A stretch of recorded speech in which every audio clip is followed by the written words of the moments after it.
Hello, everybody. Good evening. I am your host, Lance Catamaran, and I'm joined by my co-host, Chet Cheddarfield.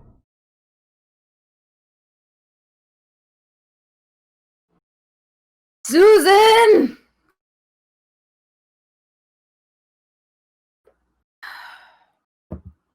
Welcome to the Pinfall Podcast, everybody. Welcome to the Pinfall Podcast. Same damn time! Hello, everyone. It's Monday night. And by God, do I feel like Chet Cheddarfield. We just endured 3 hours of Raw. 3 really great hours, I think. I enjoyed this Raw. Someone might call it great. And that someone's me, because I already called it great. Some might call it 3 hours of Raw. And 4 Randy Orton entries. Or rather, walkout songs. Which I might call torture? Every time it happens, I'm just like, I get like war flashbacks to every punt that's ever happened. And they primarily focus on Soccer Mom Christian because one hurt the most. One didn't have to hurt, but it did.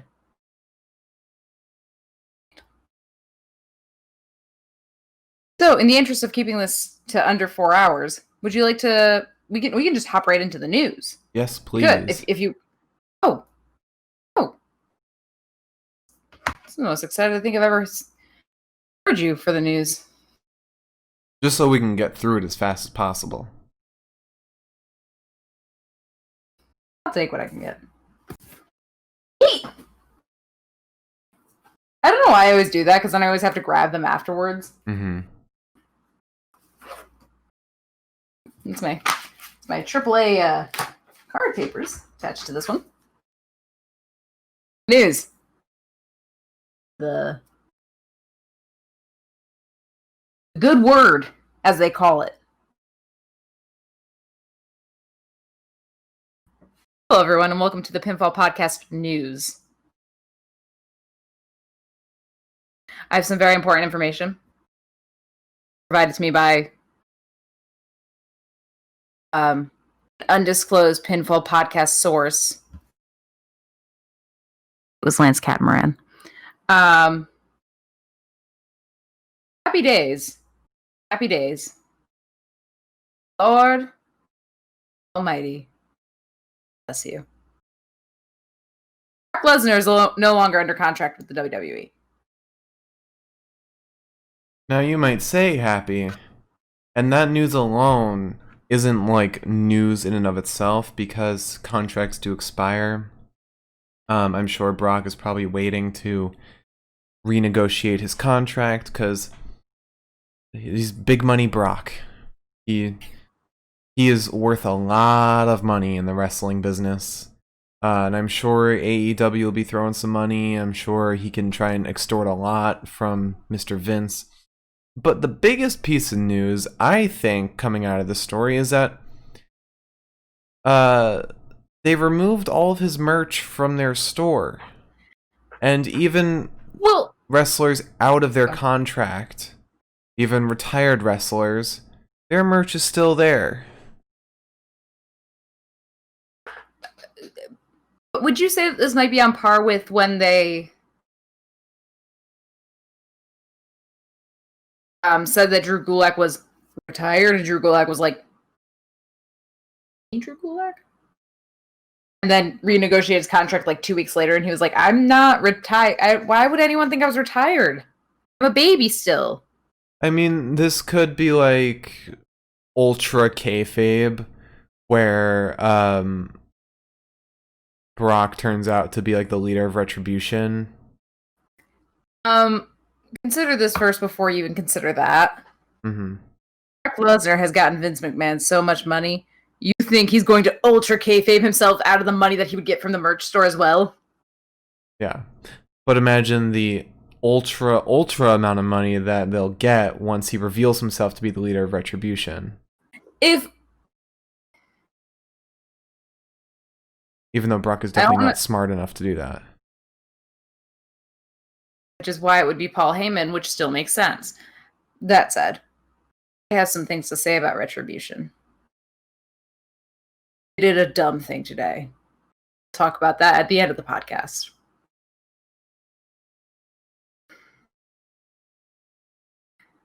However, I feel like AEW, the moment that this like news alert came up on somebody's phone in like the head office, they're just like, "Fuck." Yeah, no, that's just write him a check. I don't care.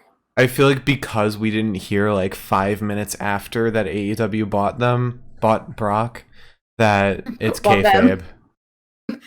Bought them as in Brock and all of his sponsors, Tap Out and Jimmy John's. But either it's one of two things. I know Brock is not going to go to AEW. He's either going to renegotiate for a lot of money from AEW or from WWE, because he knows Vince has that money, or it's super ultra kayfabe, and part of the storyline is going to be WWE took down my merch, and I'm mad. First of all, again, we're assuming Brock Lesnar can form full sentences. Me mad, merch gone. There we go. That's Brock Lesnar. Vince McMahon has a split open forehead. It is interesting. DG Game said that CM Punk sells merch. Just true. Yeah. And CM Punk, I think, would quicker. CM Punk would much quicker lead Retribution than anybody. Just not even in kayfabe. Just like quite literally, I want to destroy anything that Vince McMahon has ever loved. Mm-hmm. But yeah, I'm just happy because, like, maybe we never have to see that hulking brute ever again. He was good for story. He was very much a Bobby Lashley type, but like going from like when my wrestling watching life has been split into 3 chapters, which was childhood, college, and now. Mm-hmm. In college, I was watching Brick Lesnar. Brick Lesnar.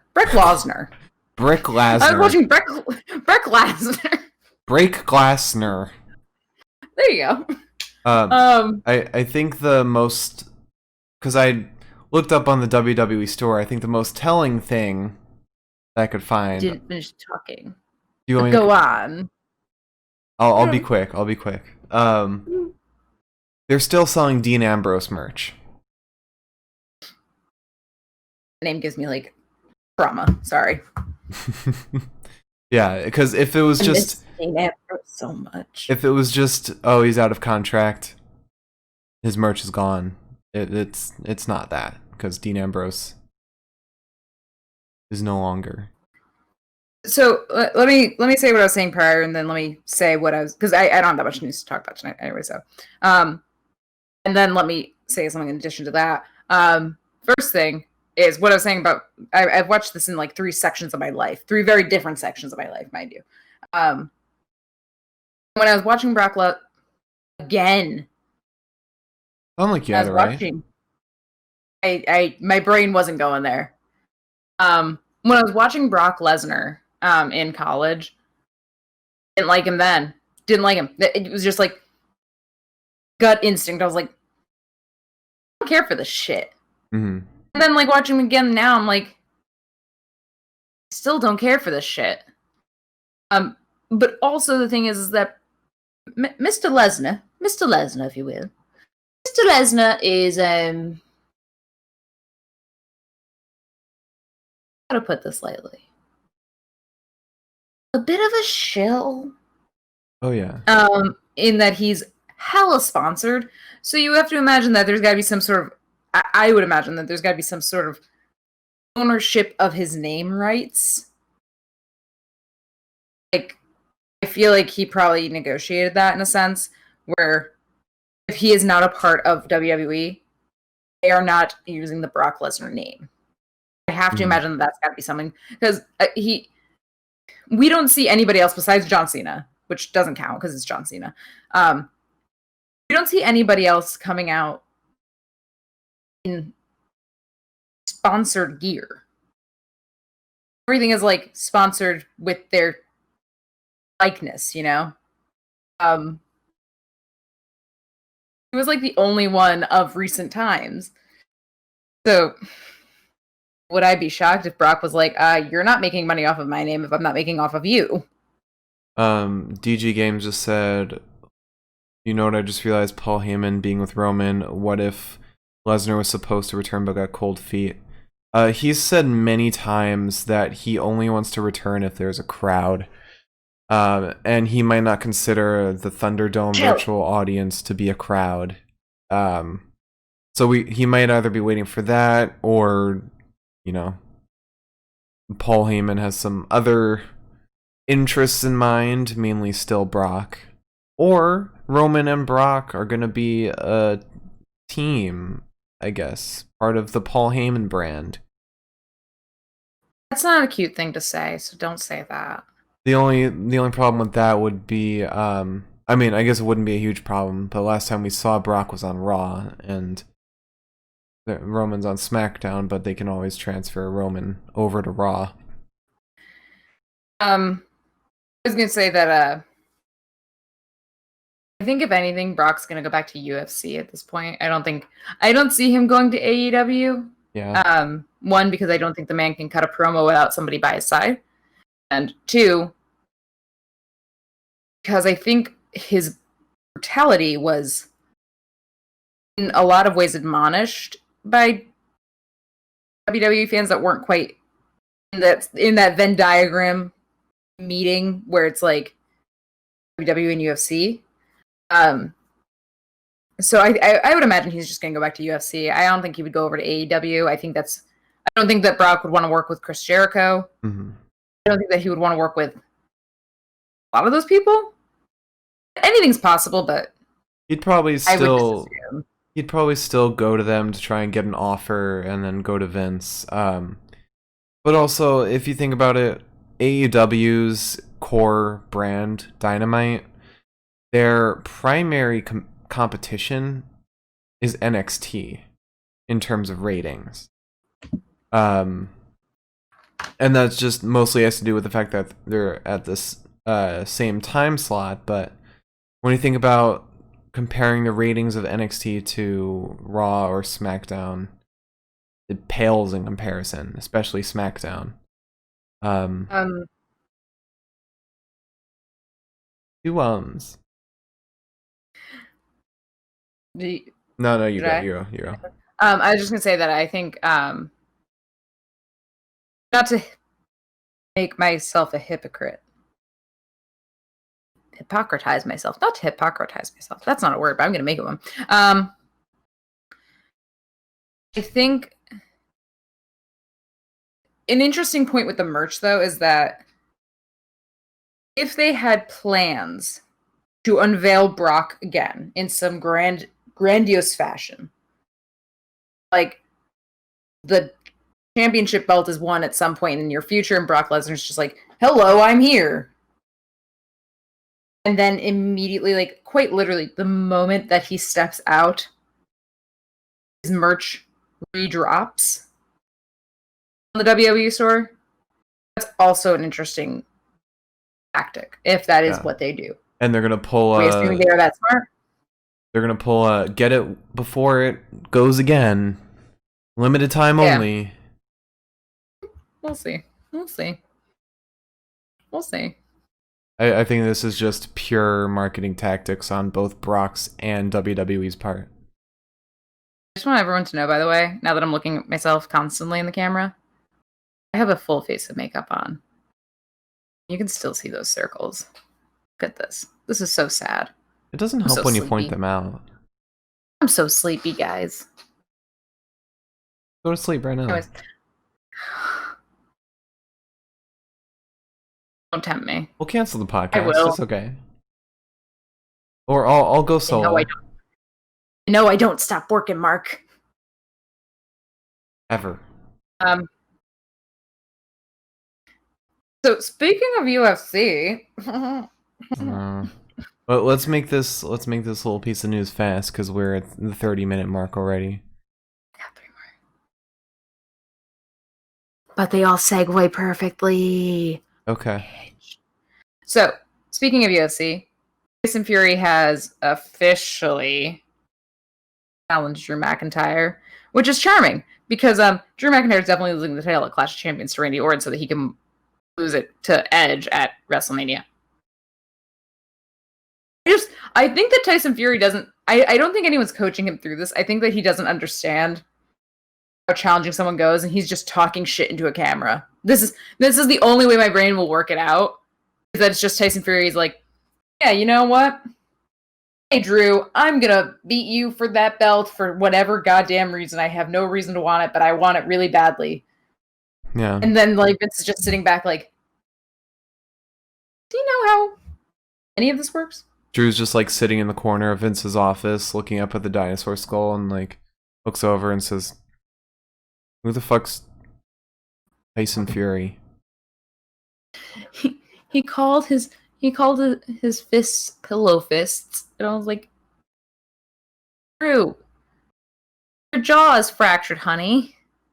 Stop. I really hope he comes back to Raw with a wired shut jaw. I think that'd be fucking hilarious because I can just imagine him having that jaw wired shut but still going off in the mic. I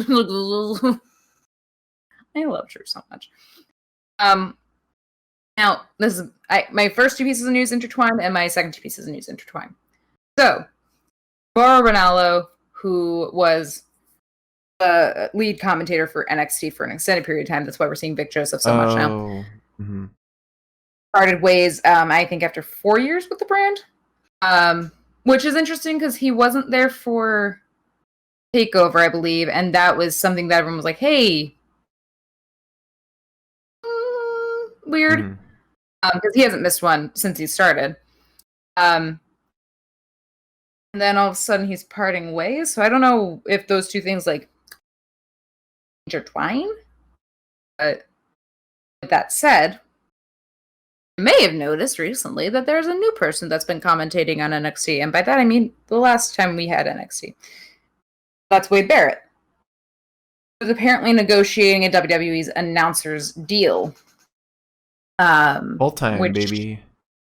Makes me kind of think that that's where this will end up. It's I have a feeling that Mauro Ronaldo gave his 2 weeks. Ranallo. Yeah, Ronaldo. Gave his 2 weeks, and then Triple H signed on Wade Barrett, and I think Wade Barrett is going to be an awesome addition. Triple H was like looking through his contact books, and he's like, "This person hasn't sexually assaulted anyone. This person hasn't. Do I have no one? And I'll just take Wade. I don't care." I have some beef with Triple H, okay? All I gotta say. It's not gonna stop until Velveteen Dream and Austin Theory are no longer in my vision sight line. At the very least, Velveteen. I'll take both of them gone. Happily. I'm surprised that Triple H let go of Matt Riddle at this point. Well, he didn't let go. Vince adopted him. I'm just saying that, like, Triple H released his grasp upon his trifecta of predators and creeps. Anyways. I have words. I have words to say. Just some promos. Do you want to maybe fly through most, if not all, the promos for today? Because there were a lot. Fly through whatever I feel like flying through. Okay, dictator. See? I didn't like the emphasis on the dick. Only a wall separates us, Mark. Anyway. We're really in sync tonight. Anywho. Okay, fine. You really just don't want to talk to me tonight. All right, so take a shot every time you have to hear. I hear voices in my head. There were 5 times today. Yeah, it was you know, I'm a big lover of the song. I really like the song. I I would play that song every day if I could. I can, but this was a bit much. This was a little bit much. So Randall comes out. Basically, his whole shtick right now, as it has often been, is Drew thinks I don't deserve the title, or Drew thinks I think I'm entitled to everything and I don't need to work for anything. Well, you're right, Drew. I am entitled. And I was like, at least you know yourself. So Keith comes out, and prior to this, they announced that they're doing 3 matches. Only 4. 3 matches. 3 singles. 2 contenders. 3 singles matches, thank you. 2 contenders. 3 singles matches. Whoever wins these 3 singles matches gets to move on to a triple threat match that'll determine who gets to challenge Drew at Clash of Champions for his belt. Could you just guess who wins? If you just guess, we don't have to do any of this. And frankly, I don't know why we had to sit through all of this, because we all know who's supposed to win it. A good match, though. Yeah, it was actually, I wasn't really complaining about this at all. Tonight was a good episode of Raw. I'm gonna give it that, okay? I'll admit as much. That said, so Randy's just peacocking into the microphone. Keith comes out. And Keith does the thing that he does where he talks 1 syllable per minute. And I love that for him. Judge Keith. And Keith says that Randy's kind of a jackass, more or less. And what was priorly announced was Keith versus Dolph as part of these singles matches. And of course, as Keith is talking, Dolph comes out and attacks him, because God forbid Dolph has to actually fight Keith like in a legitimate match. He's not going to live. And then he DDTs Keith. We're off to the races. We're just off to the races. We have Dolph versus Keith right off the bat. Keith just sort of tosses Dolph as if he were a rag doll. Not the first time he'll do that tonight. Dolph dodges Lee a couple of times because he's smaller, he's quicker. And then Keith kind of just like lifts Dolph up. It was a really cool move because like he kind of like had Dolph like on like the on his forearm, like another hand pushing him up. But then Dolph wasn't really wriggling, but he just kind of like goes, no, puts him down. But then later, Keith slams him into the canvas and then catapults Dolph face first into the buckle. Dolph then gets Keith down. He manages to beat him down to the canvas. Gets a sleeper hold on Keith. Because how else is Dolph going to beat Keith? Drop kicks him. He forearms Dolph basically back to the Performance Center. He went flying into the ether. And then slaps the absolute Christ out of the poor man. But Dolph manages to get a famouser off on Lee. And then an elbow drop. Gets back into the sleeper hold. Keith right hooks Dolph. Sends another forearm into him. And then just kind of yeets him onto the mat. Power slams him.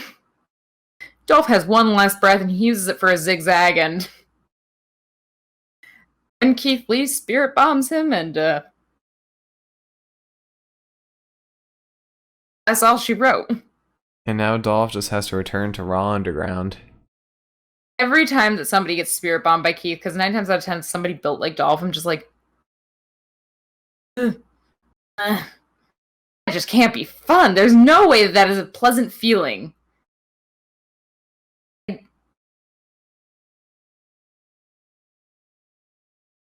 Then we got Nia and Shayna backstage. They hate each other. The thing that brings them together is that they hate everyone else slightly more. Mm-hmm. Frankly, I've always been looking for that kind of relationship in my life where can hate each other simultaneously and everyone else simultaneously. Asuka interrupts them. And it sort of just felt like Asuka interrupted them to remind everyone that Asuka still has the belt. And they don't seem like they're going after the belts anymore. It seemed like they're trying to actually defend those tag team titles, and I don't really know why Asuka was there. Just kind of to talk shit. I think Mostly. I think it was. I think Asuka's like on a high right now after winning title, and she basically just saw, was it Kayla or Charlie backstage? If it was either of them, it was Charlie, but who's to say at this point with like how many different women are back there now? She definitely saw the interview and was just like, "Hey, interview me, interview me. I have a challenge, or I want to issue a challenge." And what an interesting way that all down. There's so much weird shit that happens tonight. This was peak post pay-per-view Raw. Mm-hmm. Absolutely quintessential post pay-per-view Raw right here. Some really great matches and some really great promos. Just a lot of weird shit. That said, Adam Pearce is working 2 nights a week now, I guess. He's backstage because Pat Buck, I don't know, maybe he's still busy tending to Matt Riddle's injuries after Payback, because he was tending to Matt Riddle, and now Adam Pearce is on Raw. I don't know if this was a weird, like, trade, because Adam Pearce never got the signature from Roman until Payback. Adam Pearce is the security team leader. He's the general of WWE. Well, I always thought that, like, in the same way that, like, you know, originally SmackDown had Shane and Raw had Stephanie, I always thought that SmackDown had Adam Pearce and Raw had Pat Buck. Then Pat Buck helped Matt Riddle at Payback, like, checked on him, basically. Now Adam Pearce is at Raw, and I'm like, this wasn't part of the draft. Basically, Adam Pearce is just there to rally the troops because he's worried about Retribution. And it's interesting how whenever they're worried about Retribution, Retribution shows up. It's almost like the security team is Retribution. They do wear all black. And they never managed to do anything. Sorry, my ponytail. Or what if Adam Pearce is leading Retribution? He's been getting a lot more screen time lately. And he manages to... He somehow knows where the Firefly Funhouse entrance is, so he knows a lot about the ins and outs of the WWE universe. I'm be real honest with you. Adam Pearce is unsettling to me. I don't know why. There's something about his eyes. I don't care for it. And he was just insulted. He was just insulted by Vince. Imagine at this point they're that desperate. They're just like, yeah, Adam Pearce suddenly is also involved. So another weird thing that's happening now is Charlie's interviewing people in the middle of the ring. I don't fucking know. Asuka comes out to be interviewed by Charlie in the ring. And she's like, oh, you know, I've taken on Becky, I've taken on Bayley, I've taken on all the other B names in this industry. I can take on anyone. I was like, yeah, you're probably right. You got a good track record going. She's, you know, after three appearances on Raw since her return, and every single one has been absolutely god awful. And she's gotten the shit kicked out of her. Mickie James is here to challenge for the belt. You know, I like this. I like this a lot because it gives Mickie and Natalya and Lana like an actual storyline rather than just having that small little feud. It's nice. And it gives Asuka something to do that's not Bayley and Sasha. Just the shit that like takes my head out of it entirely is we have spent approximately, I'd say, 30 minutes tops on the Mickey, Natty, Lana feud since Mickey came back. Imagine if instead of doing all that for no good reason, we had Asuka standing in the middle of the ring tonight saying, "I'll challenge anybody. I don't give a shit." And this was when Mickey made her return. 3 weeks later. Who cares? Wouldn't that have been so much cooler if all of a sudden, like, Mickey James comes out and she's like, "I'll do it." It'd be amazing. Mhm. Could have done that. But no, we had to do 3 weeks of talking about TikTok and Natty and Lana. Lana's. I'm just saying, we could have just done something slightly different, slightly cooler during that half hour of time that we have spent on this feud up until now, and had the coolest return and the boldest return for Mickey this away. Yeah. Yeah. As awesome as that would sound, I'm not hating this storyline. I think the whole Lana Natty like TikTok thing is a little lame. But it's different from what we normally see from women wrestlers. It's like two women who are trying to lead the whole division, but are kind of, they're not getting anywhere other than TikTok. So my thing is that I'm not disliking the feud itself. I'm just saying that we could have still had this feud, Mm-hmm. but just started it here at this point in the Yeah. story instead. And then after Mickey's like, "I'll challenge you for this belt," Natty and Lana come out and they're like, "Oh, welcome back. You even TikTok?" And then we could have done the same shit that we've just done, just now. Mickey looks so cool because she's back instead of doing a weird slurred promo 3 weeks ago. It would have given such a better frame for the story, I think. Mm-hmm. Because it would have made Natty and Lana look motivated instead of just like assholes. And it would have made Mickey look so much bigger than she is looking right now. Mickey came out and I was like, I mean, I get it. Like, who else is going to do this? But, like, based on what as of lately? It just sucks. I think they could have done so much better with this. They could have done so much better. But instead, Yeah. I suffer. And so does Mickey James. And I don't want to hold that against her. This is not her fault. This is 100% the writer's fault. What the hell are they doing? I don't know. Anyways, speaking of, Natty and Lana come out. Lana is in a wrestling uniform. Apparently, nobody is really talking about the fact that Lana is now wrestling again. She hasn't been for a minute. This was Lana has. her. Wait. This was Mickey James. Yeah, this was Mickey James's, I think, second match of the year. Lana's fifth. Yeah. She's fought 5 times this year? Early on in the year, yeah.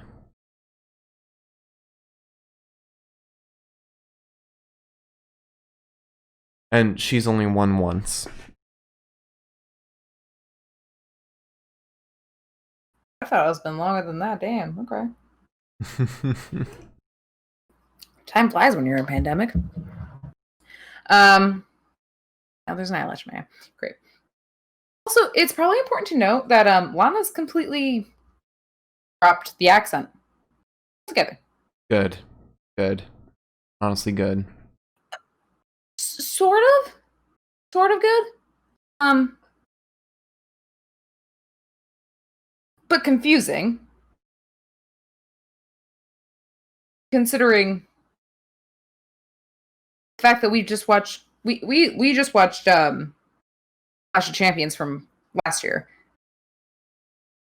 Lana had the accent then.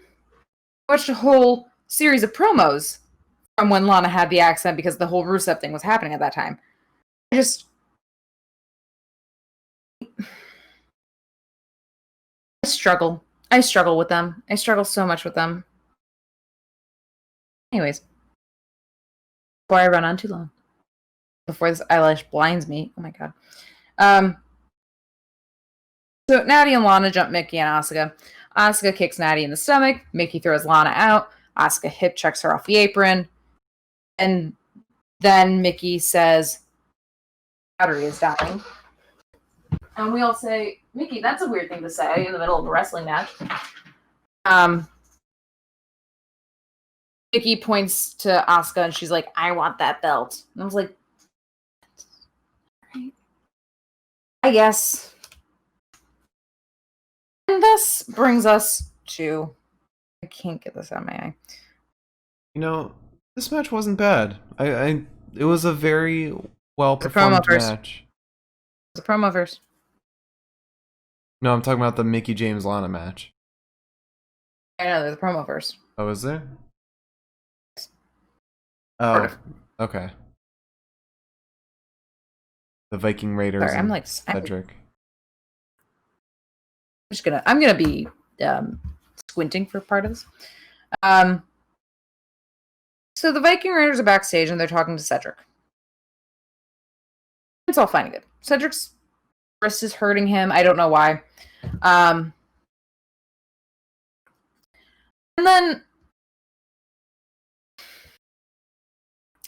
you know, I'm gonna power through this eyelash real quick. Why is Demi still here? I saw a joke on Reddit that was Raw gives more screen time to Demi than AEW gives their entire women's division.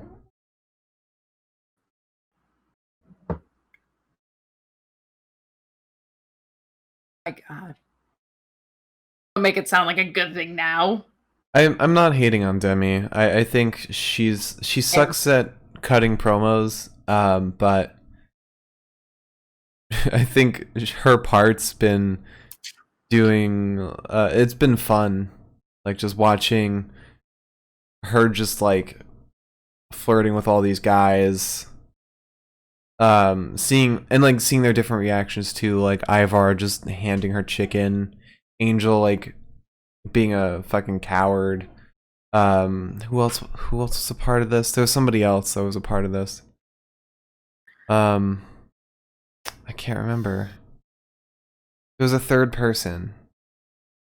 It was Ivar, Angel. Oh, Angelo Dawkins. Oh, docs. But the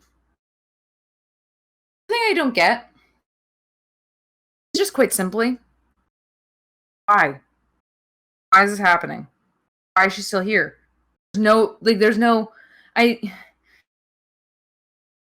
you got her flirting with the person who quite literally proposed to his wife on your TV show, it's a little confusing. I don't know what I'm supposed to remember, what I'm supposed to forget at this point. He proposed on NXT.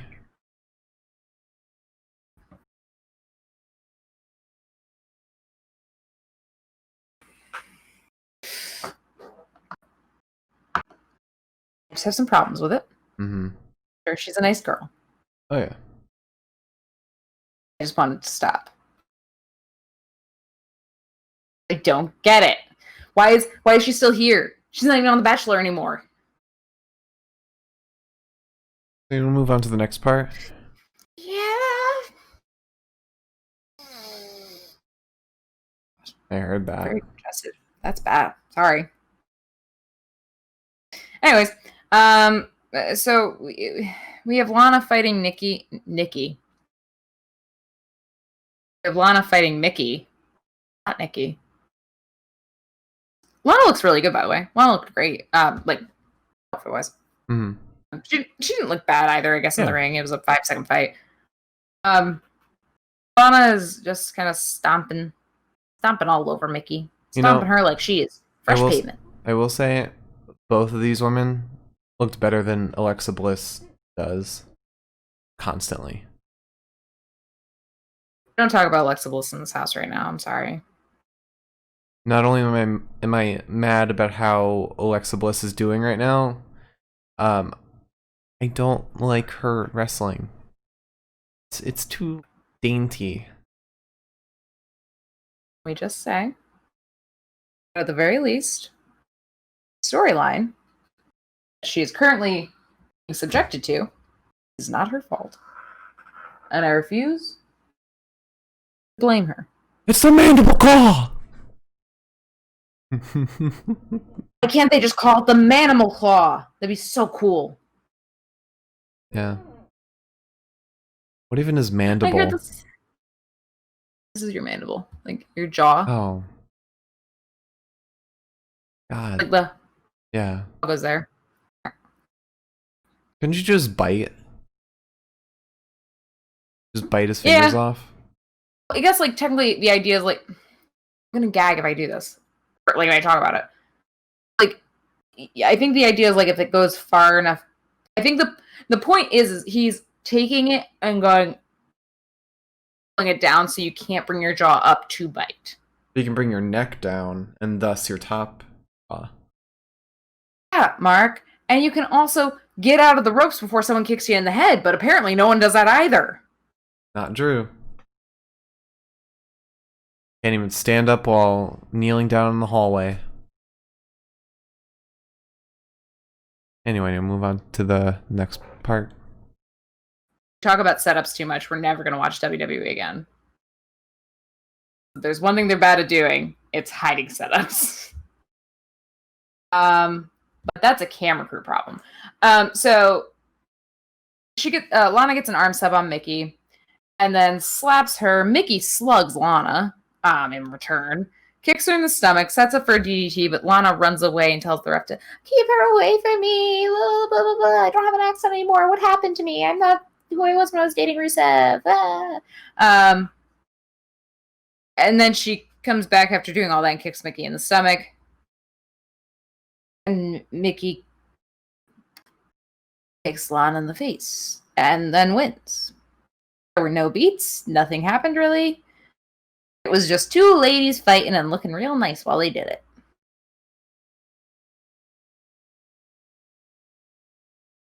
WWE. Woo! Where women are respected. Nope. Allegedly.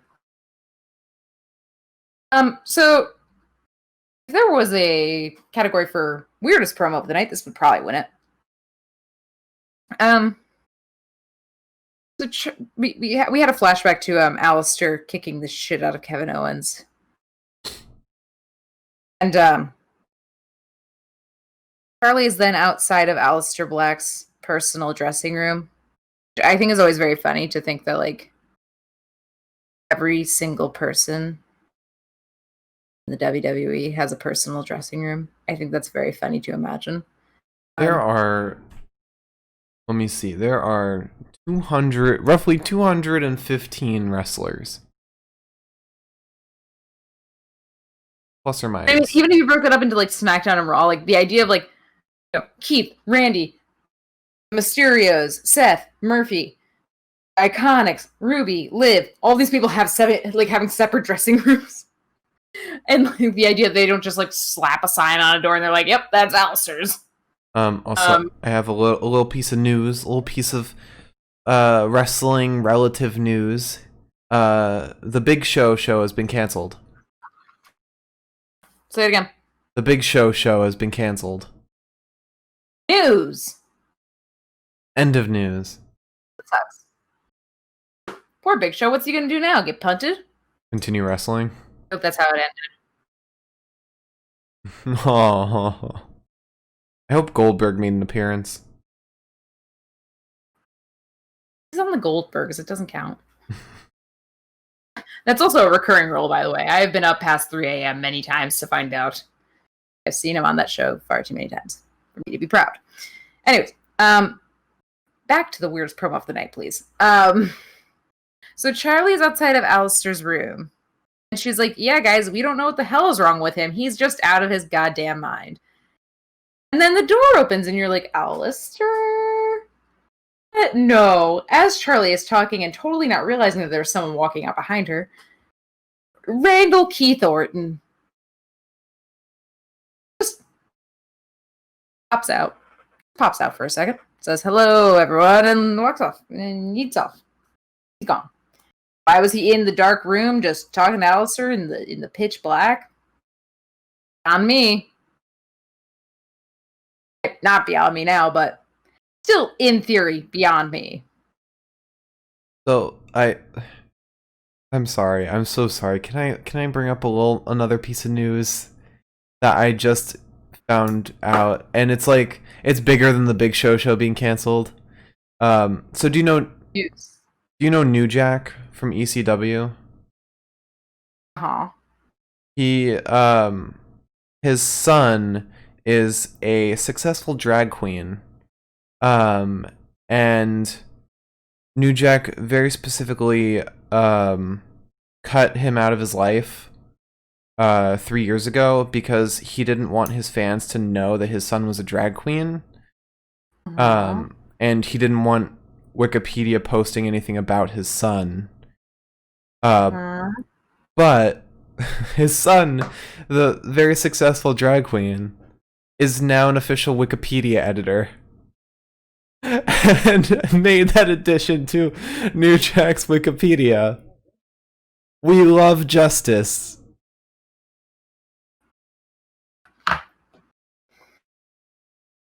Lord. When this show goes over 4 hours, this is on you. That's all I'm done with news after that. I'm satisfied with news now. Now I gotta find a piece of news to distract. No. So then we have the Iconics backstage. My tummy was hurting at this point. I ate too many carbs today. I had toast and I had a wrap and I have pasta. So now I'm eating Pepto-Bismol for dinner. More like Pepto-Bismol.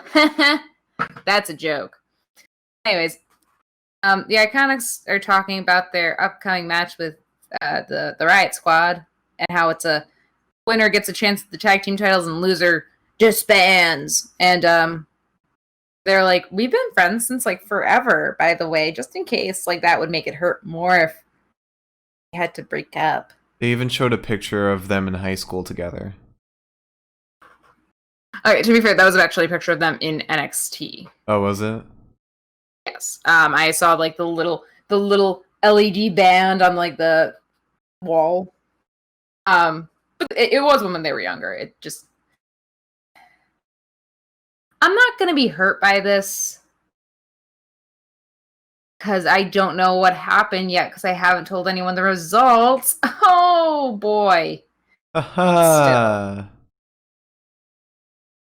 So anyway. Then we have Randy Orton versus Kevin Owens. And it's the second time tonight that we have to listen to this goddamn song.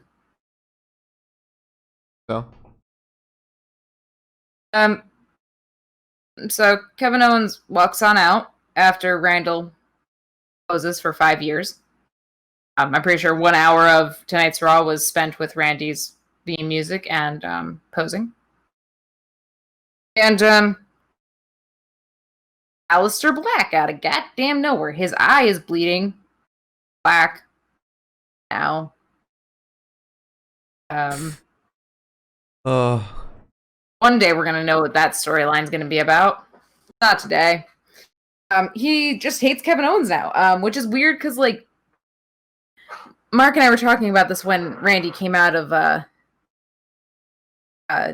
Aleister's dressing room. Mark was like, oh, I wonder if Aleister's going to team up with Randy. And I was like, why would he team up with Randy? That doesn't make sense. It's not like Randy like has like a stable that needs to be filled right now or anything. And then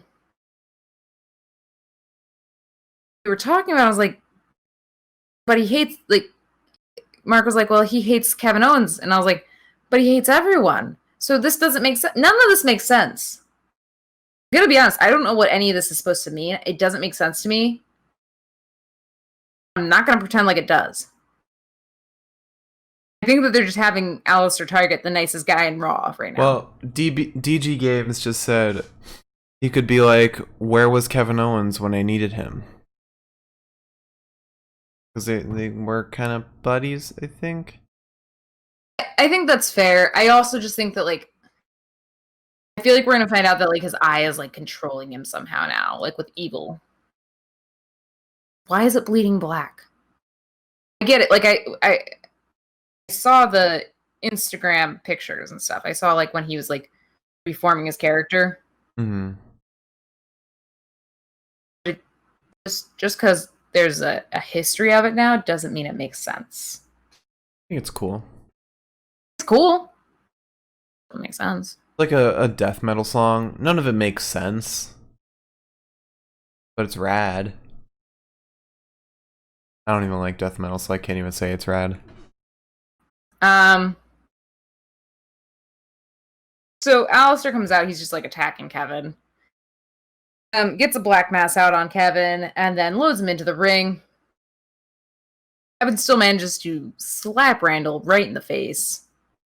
Mind you, after the referee was like, Kevin, you can't fight, Kevin, you can't do this. And finally, after like 5 seconds of like trying to tell him not to do it, he's like, all right, ring the bell, I guess. And then Kevin gets up, slaps Randy in the teeth, and Randy says, no, that's not how this is supposed to go, and RKO's Kevin.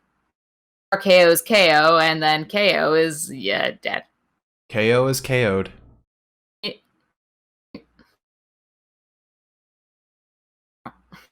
And that leads us to the Mysterios backstage. Ray is injured. Their daughter is there. Ray mumbles her name the entire time.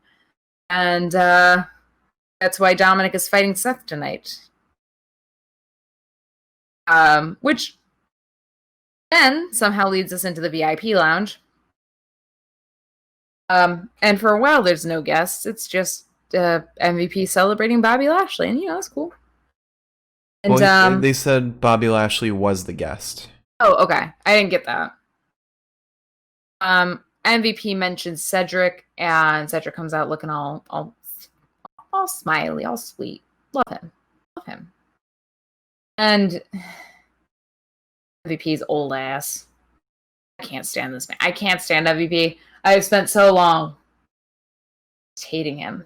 Well, you're gonna hate what I'm about to tell you, because I think it's the perfect time to mention the fact that after Payback, after the U.S. title win that Bobby Lashley got, the 3 members of Hurt Business did a little tribute to Chadwick Boseman.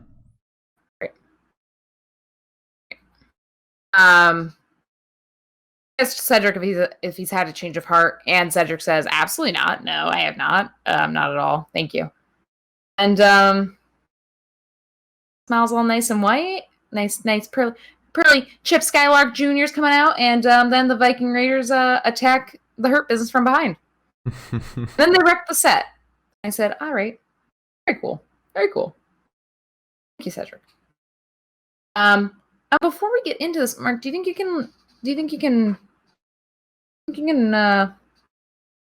stall for 5 seconds while I pee? Oh my god. Okay. Kitten bladder. I'm just gonna run through the next parts. Don't. Alright, I'll try and stall. Vamp, Mark. Okay, God, she always puts me in these awful positions and I hate it. So I wanna, we're past the halfway point of the year, and happy September to everyone. While we're here, I want to run everyone through the top 10 list of WWE wrestlers right now based on ratings and ratings alone. Also a little bit of considering our fighter and fight of the nights. Our top 10 WWE wrestlers of just the year. So number 10, we got Roman Reigns. Number 9, Jeff Hardy. Number 8, Cesaro. Number 7, Io Shirai. Number 6, Angelo Dawkins. Number 5, Montez Ford. Number 4, Matt Riddle. Number 3, Keith Lee. Number 2, Bayley. And number 1, Drew McIntyre. And that's based on their wins, losses, whether they won a title, lost a title, defended the title, lost a title match, won or lost a main event, or won or lost a pay-per-view fight. And I could go through the bottom 10, which is actually a more a funnier statistic. Okay, which it's a little sad. So number 10, we got Angel Garza, 9 Billy Kay, 8 MVP, 7 unfortunately Kofi Kingston, 6 Roderick Strong, 5 Dolph Ziggler, 4 Kyle O'Reilly, 3 R-Truth, 2 King Corbin, and 1 Bobby Fish. I don't know how they did Kofi so dirty this year. He hasn't been doing hot. Welcome, Splucho. Welcome to the chat. I think it mostly has to do with his 3 title match losses, the fact he's lost 2 main event matches, he's lost 5 pay-per-view matches. Poor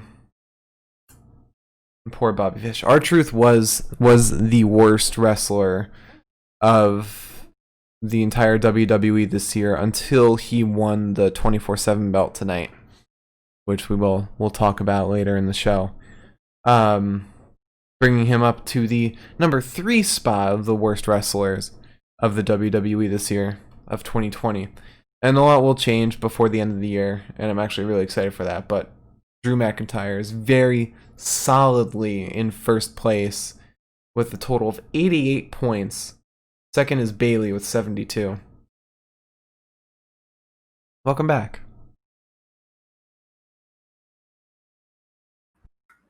All right. What have you been talking about? I was running through the top 10 and bottom 10 wrestlers of 2020 so far. All right.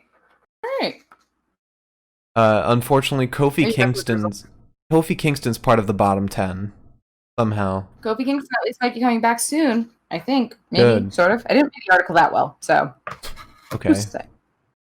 But he said that he's getting stronger, which feels weird because he wasn't actually injured, but that's fine. Anyways, I assume he wasn't, at least.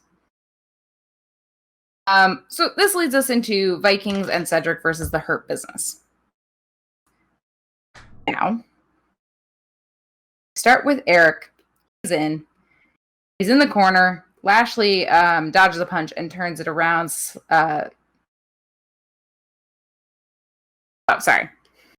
Eric dodges a punch. I didn't put a comma in the right spot.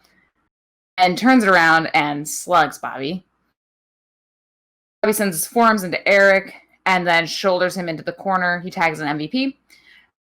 There's a cheap shot from Lashley, pulling Eric's neck against the ropes while MVP distracts the referee.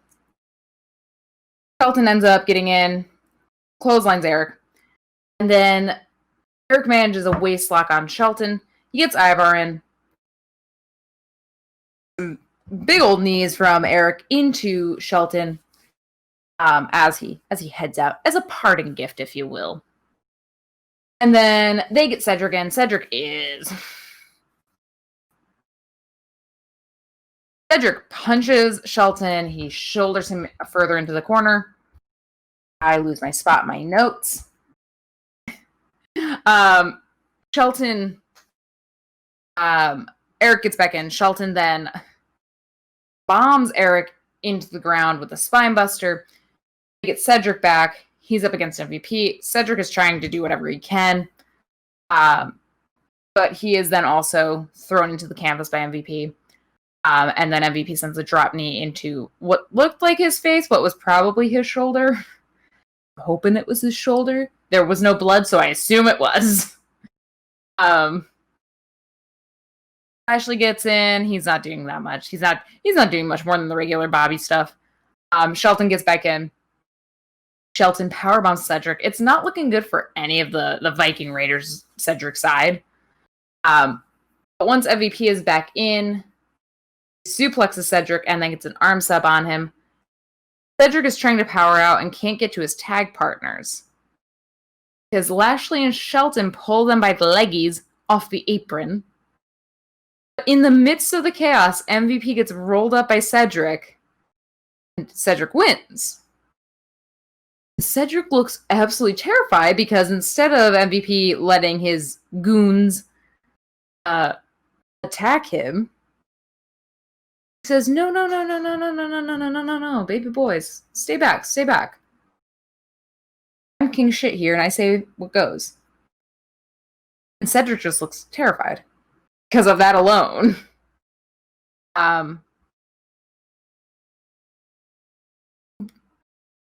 So, like, Cedric makes it alive of the ring. Not the Amway Center, though. And that leads us into another weird thing that happened tonight. Which was Titus O'Neil?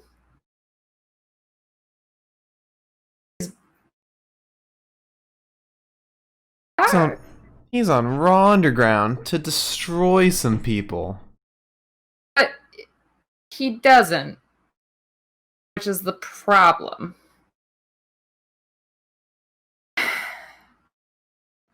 So, yeah, we get Titus. He's training because he's got a Raw Underground fight, I guess. Titus, who hasn't been around in a whole goddamn COVID minute.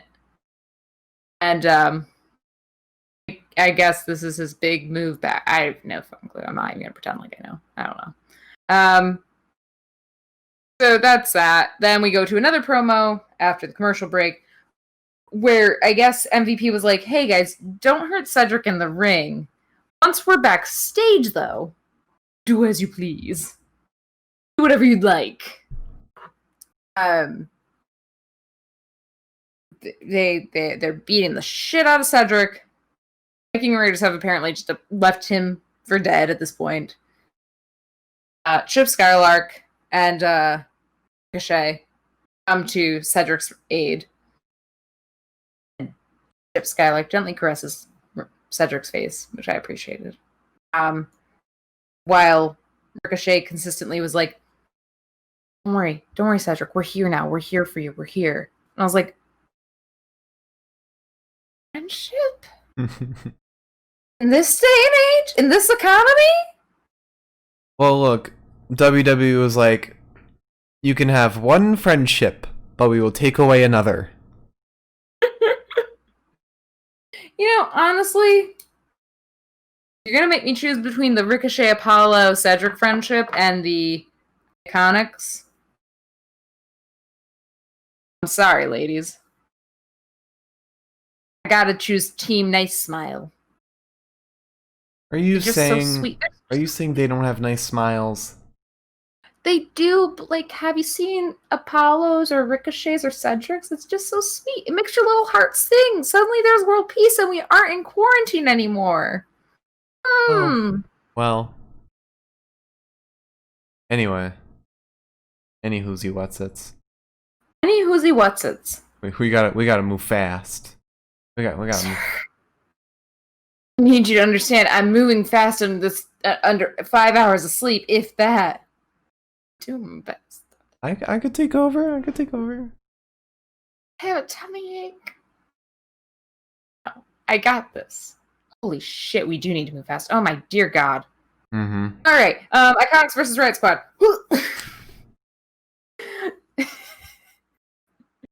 Billy immediately sends Ruby into the ground. Peyton gets in and slams Ruby's face into the thigh of Billy. They get a sleeper hold on Ruby. Ruby gets Liv in. Liv kicks Peyton and drop kicks her between the shoulder blades in the same way that she did at Payback, where we're both kind of like, did she just dislocate Peyton's shoulder? Peyton then throws Liv down, sends her somersaulting. She gets Billy back in. They do a team kick to Liv's back. Billy is yelling a lot, as she often does. I respect the hell out of it. I love a loud woman.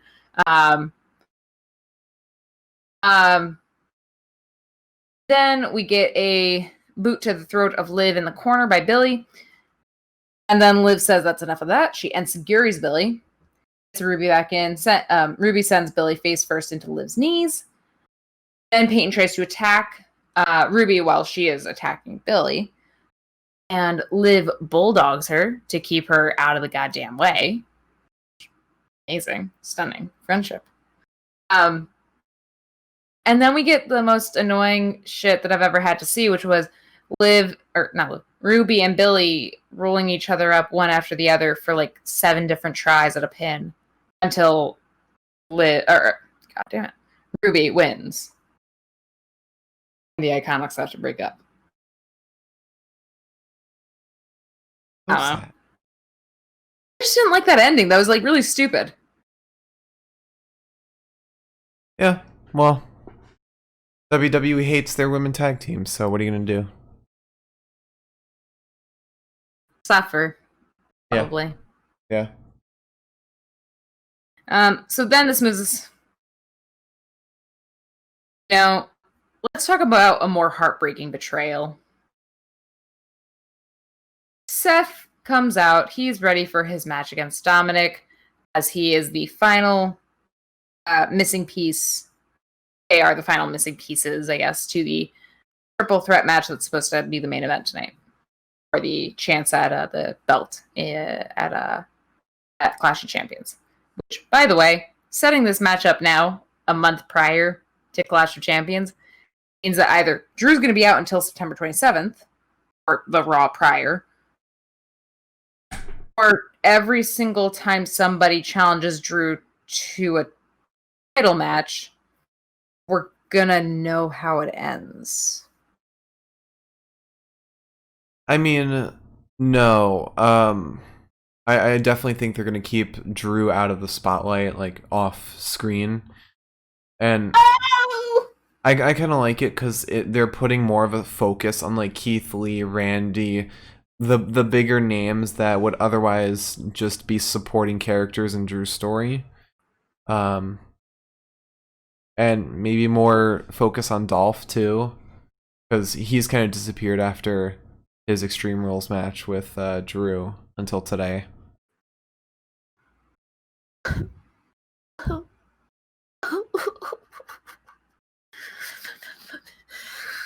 You mean I have to live without Drew until September 27th? For less than 4 weeks, yes. Oh! I'm sure he will appear sometime before then to try and Claymore kick Randy in the face. I want him to Claymore kick me. Okay, so moving on, after... Class! Anyways, so moving on. We have Seth and Murphy walking out together. I recover quickly. Sorry. Seth is supposed to fight Dominic tonight. Walks out with Murphy, as he often does. They're looking okay, in spite of Payback. Doesn't last long. Doesn't last long at all. Seth says, "Hey, Murph. In case you forgot in the last 24 hours, you fucked me over a lot last night. You kicked me in the face. Wasn't very cool of you. Didn't like that. You're supposed to be my disciple, and you kicked me in the face." And Murphy says nothing. He just looks like he's about to either cry or slug Seth. And then Seth tells him to get the hell... Get another email. Seth tells him to get the hell out of the ring. And Murphy tries to fight him, like, verbally. And Seth says, "Get out, go." "Yeah, I never loved you anyways. Gone." And it hurts. My heart broke.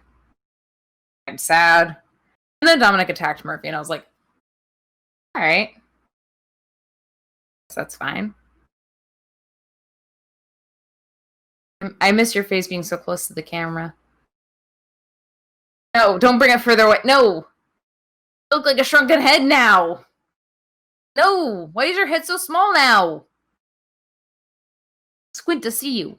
Thank you. See your features. Don't look at my features. I'm looking at them. Gorgeous. Gorgeous, darling. Anyways, Dominic attacks Murphy. It hurts me on the insides. Seth dodges Dominic as Dominic makes multiple attempts to injure Seth. And then Dominic says, aha, but you cannot dodge the dropkick. And he dropkicks Seth. Then Seth sends Dom face first into the announce desk. Dominic does... I feel like this is...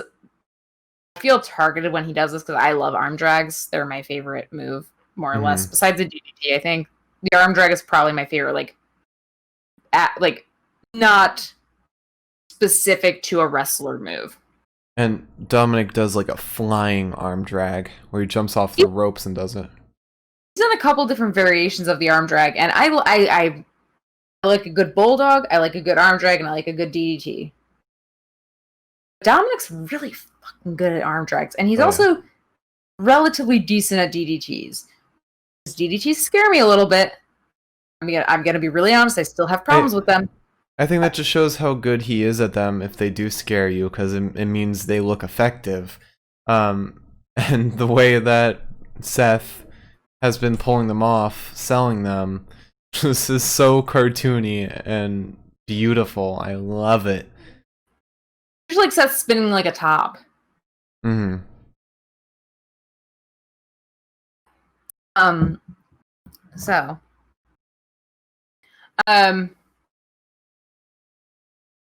he arm drags Seth, then he attempts a 619, Seth dodges it, and Dominic sends Seth face first into the announce desk as well. One might call it Retribution. Sorry.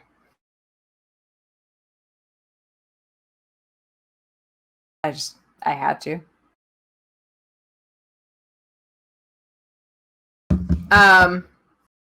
Anyways, now that Mark hates me. Seth gets a number of moves off on Dom. He gets him into a headlock. Manages. We got to see a good sling blade, which we haven't seen in a... Oh, yeah. We've seen that, I think, recently. We got a stomp today. We may have seen it. We got a stomp, baby. We got a couple finishers that I've been asking for today. Then he's back to his waist lock on Dom. Dominic finally powers out, only to be put back into another waist lock. Seth throws him into the canvas. Then Seth is almost sent to the top turnbuckle. And once again, this is the only time that I've ever seen this happen since Nia Jax. Dominic has been going for buckle bombs. This is the second time he's done it. Now, I don't know how banning moves works, but I know the buckle bomb is banned. It's if they're facing a certain way. I think if they're facing towards the buckle, it's fine. If they're facing away, it's illegal. Why is that different, though? Because I know they can catch themselves if they're facing towards it. Well, okay, so I know for a fact that there's something that looks like a buckle bomb, but it's not a buckle bomb because of the way a person is facing. All I know is that twice now, the referees, the announcers, Tom and Byron and Joe, they'll watch him do this move. They'll be like, "Oh, Dominic was going for the buckle bomb, but Seth powered out," and it's like, all right. So if we're calling it the buckle bomb, as far as I know, that is banned. Because how is Dominic going for that? In kayfabe, it's not banned. What is that's like saying Ray can come out and shoot Seth, but it's kayfabe, so it's fine. I think a pile driver in kayfabe is illegal, not a buckle bomb. Again, it depends on how they're facing. I'm not going to test you on this because I think I'm going to get mad. Just saying. I don't want to keep hearing about Seth's avoided the buckle bomb from Dominic. And it's like, well, yeah, he probably should have because there's no reason for Seth to be buckle bombed when it is a banned move because Nia Jax almost quite literally murdered Kairi Sane. That's all I'm saying. That's all I'm saying. Yeah. Real quick, there's a match announced for tomorrow. Why don't I just jump off the roof now, huh? It is Bronson Reed versus Timothy Thatcher. Oh! I'm gonna have to watch Bronson Reed fight my son. Thatchy Thatch. Mm-hmm. Anywho. If I have to sit through tomorrow night, as little sleep as I am going to get in the next 24 hours, I have to sit through that match. And I have to watch Bronson Reed beat Tim Tam Thatchy Thatch. I'm going to be yelling more than I've yelled tonight. That's all I got to say about that. That's all I got to say. That's all. Oh.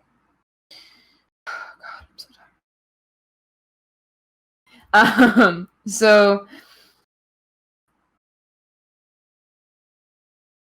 then there's a DDT to Seth and a standing moonsault. It looks like it's over at this point, and I was like, oh, I don't really want to see Dominic getting the opportunity to go for a belt right now, but if sure. Dominic goes up to the top turnbuckle and crossbody Seth, still looking bad. Then he trips Seth into the ropes, successfully 619s him. The only turning point was when he went to go frog splash Seth, and Seth rolled out of the way, sending Dominic face first into the canvas off the top buckle. He was in the perfect position for a stomp. Once the stomp was dispensed, Seth won. Feeling good. Hopefully Buddy's like, oh, I hope this makes his mood a little better. And then Seth says, you know what? I'm still a little mad about everything. I'm going to stomp you just one more time. Just once more. And he does that, and we're good to go. Now Seth will accept his win and walk off. We have Titus and Raw Underground. He fights Riddick Moss. There was a man there. I couldn't get over this. He had something like some burgundy sash around his neck. It almost looked like the sling that mothers kind of hold their babies in. Sometimes when you want to be hands-free. I'm not sure what was in it. There was something in it. I'm hoping it was a baby. It'd be kind of funny. Even if it's a baby doll. I won't take a real baby. That's fine. Oh. On to one of my favorite promos tonight. Street Profits backstage. Coach Dawkins has a scouting report for everybody. His scouting report is as follows. For Andrade, the notes are that he is a former NXT champion, and the next note is tranquilo. Which I guess is because he always seems so calm, and also they said that he's always pointing at people. It's pointing. Definitely just because his song starts out with tranquilo. Does it? Yeah. My white ears, they don't hear this. I took French in high school. I don't know these things. And then for Garza, it is the two notes are Lothario and wealthy? Question mark. Oh. And my favorite is Zelina's, which is poisons people at amusement parks because she's too short to ride the rides at amusement parks.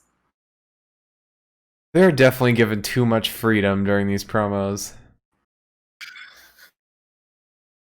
I love them. Every promo that they do is always just all right, guys, sure. Fun. Everything else is kind of sad right now. Let's keep going. I don't want to see them ever lose their titles because it would be heartbreaking. As long as they just stay together. Be happy if they're lifelong tag team partners. I want to see an Iconics thing happen to them. Right, they're split up.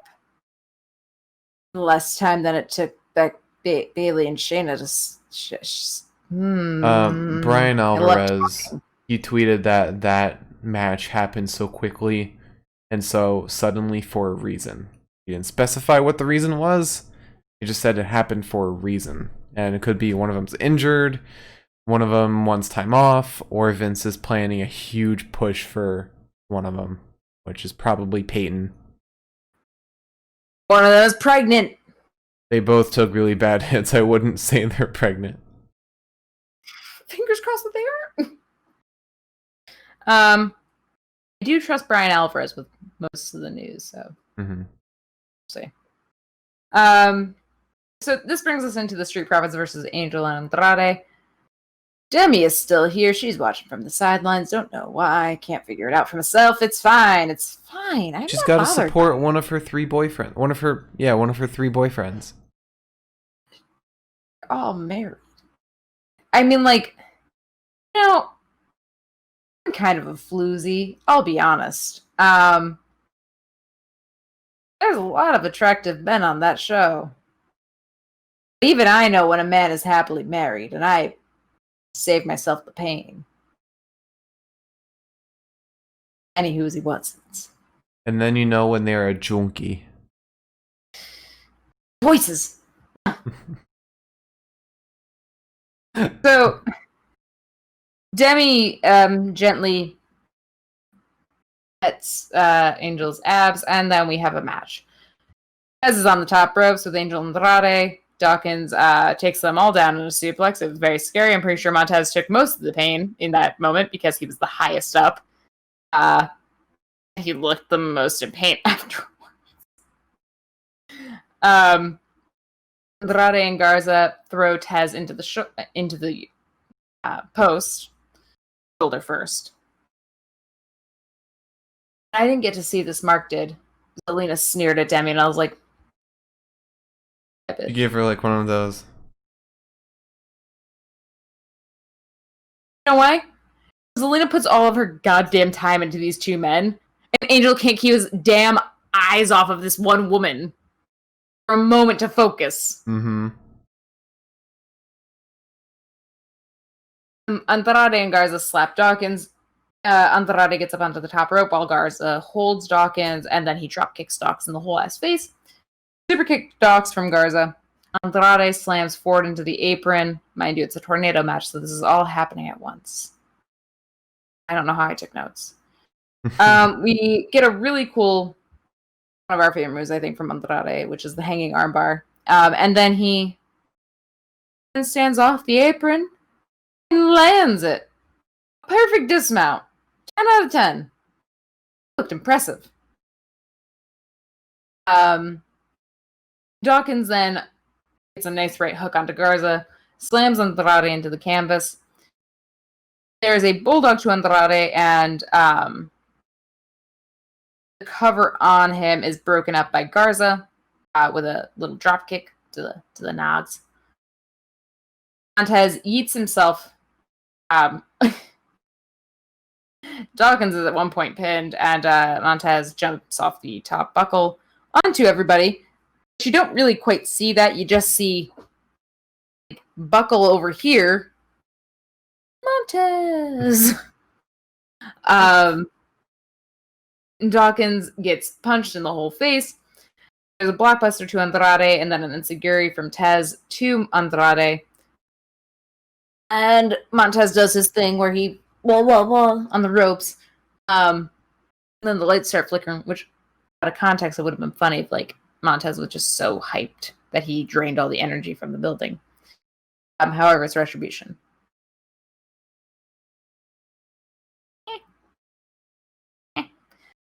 Angel sends Demi off to safety and abandons Andrade, leaving him to get rolled up. Zelina's gonna get mad. Zelina got beaten to shit. She put up a fight, though. She put up a fight. She was like, I guess I have to fight them. I don't know. This then leads us back to Raw Underground, where nobody knows what's happening upstairs. Literally no one. We then have Avery, whose last name I forgot, starts with an R, versus Jessamine Duke. Avery does some stuff that kind of gets up on Jessamine. And Marina Shafir, who has been watching from the sidelines and just totally into it, and I love her so much. She's so cool. My girl does not like how this woman is treating her friend Jessamine. So she jumps up on the stage in the ring. Still canvas. Yeah. She's wearing a skirt. she's wearing a plaid skirt and a fisherman's hat, and she then takes this woman down in her plaid skirt, and I said, Jesus Christ! Why can't I be you? Desire. She's so goddamn cool. I love her so much. It pains me. It pains me.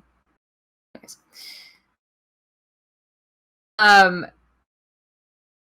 I believe prior to this, the Iconics are down there to drown their sorrows in some almost rules-free fighting. And so after Marina Shafir takes out Avery, Peyton decides, you know what, Billy? We got this. And throws her into the ring to fight Jessamine and Marina. And Billy's like, what do I do? And Peyton's only response is just, got it. I don't want their friendship to fall apart, but like, damn, they're pushing it. They're pushing it.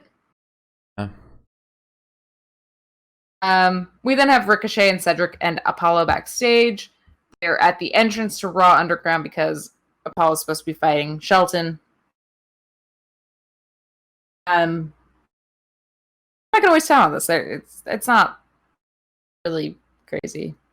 Just them talking about how they're gonna be fine. It's gonna be fine. They're just gonna fight this fight, and it's gonna be just fine. It's just so Demi's backstage. Mind you, Retribution is still here. Also, there's a very tall, big man in the middle of the ring when Retribution came out. There was a very tall man. Cameras got way too close to the members tonight. Let me just say that. Let's start there. Demi calls them Restoration, which, you know what, fair. Probably would have done the same goddamn That's thing. how you know she's leading Retribution. If that's how this turns out, fine. I will take back everything I said. I'll take a shot. If it turns out that Demi is leading Retribution, I will take a shot on camera, and I won't flinch. Okay. Looks like I'll have to be really drunk prior to that, but... Anyways, she kind of yells at Angel for abandoning his team to save her. And, he's like, the only thing that matters to me is your safety. And she's like, alright, I guess. I don't know. And then Retribution opens the door to the backstage area that they're in.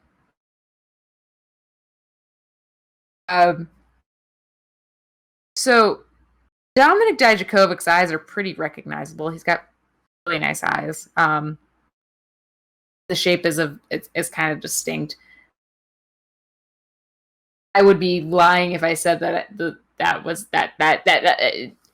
lying if I said that I didn't know that was Dominic. That's Dominic Dijakovic. I'm sorry. It is. You can't tell me it's not. I don't care if ultimately at the end of the day they're like, oh, Dominic was never part of this. These are the people that are leading Retribution. These guys here. That was Dominic Dijakovic. And the thing that pushes me further towards this is that was Dominic Dijakovic. That was definitely Dio Madden again.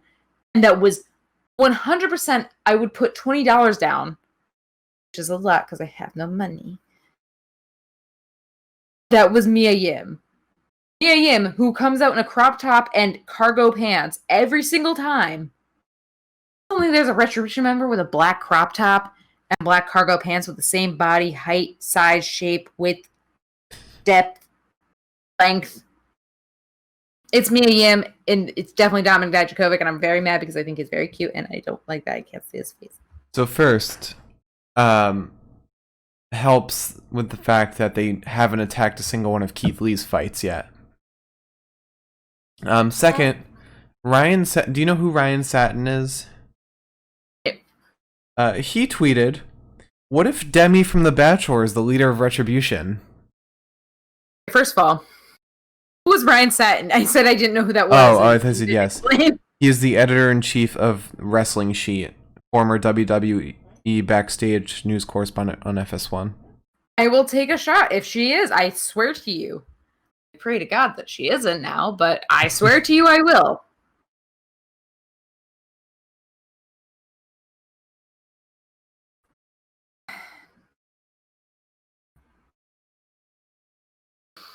I just want to see Dominic Dijakovic's face again. I just want to see his face. I just want to see his face. I miss him so much. He's also, if it is definitely him, which it is definitely him. Again, another thing I would take a shot for. I did not realize how massive of a human being he is as now that he's silhouetted with black clothing entirely. He is a big man. I think you missed a promo. He was talking. I just realized I think you missed a promo. If I missed a promo, then I didn't write it down. It was a very important one. It's the one with Akira Tozawa. Oh, shoot! And I was like telling myself, too, to write this down. Would you like to? Yes. So Akira Tozawa comes up in a minivan full of the ninjas, is stopped by the guard that's there, by the security, and it says he's not on the list. He says, yes, I'm on the list. I have my ninjas. Very straight face. Gotta love wrestling. And he gets out of the car and starts arguing with him, and then realizes he has a ref shirt on. And then R-Truth, out of nowhere, comes and attacks him, pins him, becomes the new 24/7, 7-Eleven, I-95 South, 24/7, They Made Me Watch All Reno 911 title champion. The 39th time champion. Yeah. I feel like you could say it was like his 39th, and he like just started going after like last year. At this point, I would not be shocked, because I feel like we've watched him win it back 20 times now. So yeah.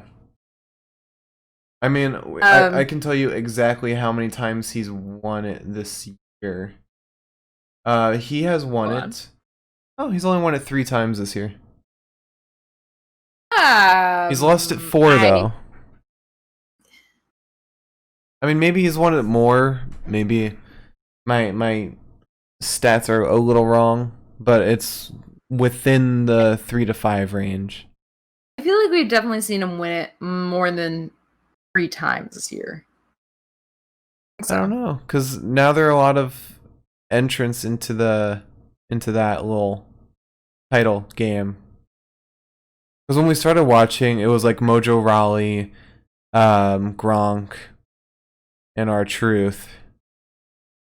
And then Tozawa jumped in, then Sheldon, now Cedric. And then early this year was Riddick Moss was big in that game too.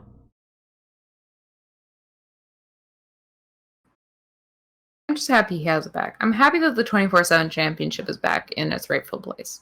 Yeah. But now it's with its father. But now he is the lowest ranked title holder in the WWE. Second place being Asuka. I don't have enough energy to understand why that's the case. But when I don't have these circles under my eyes, maybe I will. I can tell you exactly, very quickly, why she is so low ranked. Sure. It is because she has both won and lost 14 matches. Won 14 and lost 14 this year. She has lost 2 titles, and she has lost 5 title matches. She has lost 4 main events, and she has lost 4 pay-per-view matches. Oh, well, I mean, she was fighting Bailey, so yeah, that really affected her. Alright, well, alright. Anywho, what's it? The voices are back. For the 9 millionth time tonight, we have Randy Orton coming out. We spend 5 minutes on his entrance song and his entrance actions and such, and I love them. I love them every single time. There's not a single time that I have not enjoyed it. It's just a lot. Are you so tired? My eyes are watering too. Start of the match, Randy just yeets himself out of the ring. He says to Seth, because okay, so we start off with Seth and Randy just being like, "Hey, you and me, like the two of us, we should team up and we should go out to look at, right?" They're like, "Yeah, we should do that. We should do that." Randy's like, "All right, peace," and just vamonoses right on out. And Seth kind of like sort of spars with Randy a little bit, and then he eats himself out too. And he's like, "Hey, Randy, I thought we I said Randy, didn't I?" Mm-hmm. Spars with Keith. And then he slides on out of the ring too and goes up to Randy. He's like, "Hey, I thought we were gonna go after him together. I thought this was like gonna be a team effort here." And Randy says, "I already had a fight tonight." I was like, "All did. He ended up here." Also, you didn't really have a fight, did you? And then he and Seth have a lover's quarrel where Seth yells at him for changing his mind. And then Keith says, "This is really annoying, so I'm going to grab Seth's hair." And then Seth is going to punch me in the face before he gets back into the ring. So Keith sends a forearm to Seth, and Seth helicopters away like a little maple leaf seed, fading off into the distance in the fall. Randy comes in, gets a headlock on Keith. It doesn't really do anything. Seth and Randy send Keith over the ropes onto the apron, and Keith throws himself back in onto both men. His knee off the apron from Seth to Keith. Randall then tries to take semi-damaged Keith Lee and throw him into the announce desk, and then into the stairs. Randy and Seth load Keith Lee in. And then Randy does a weird thing.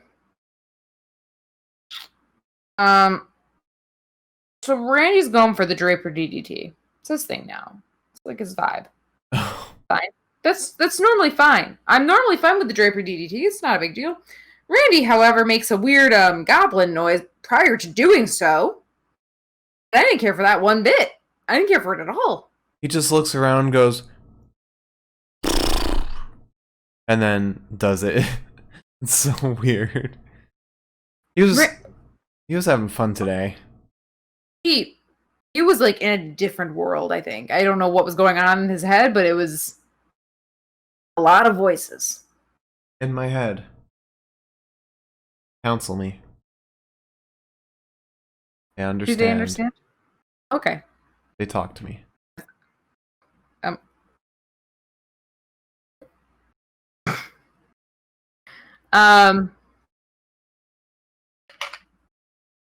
So then Randy does his Randy things.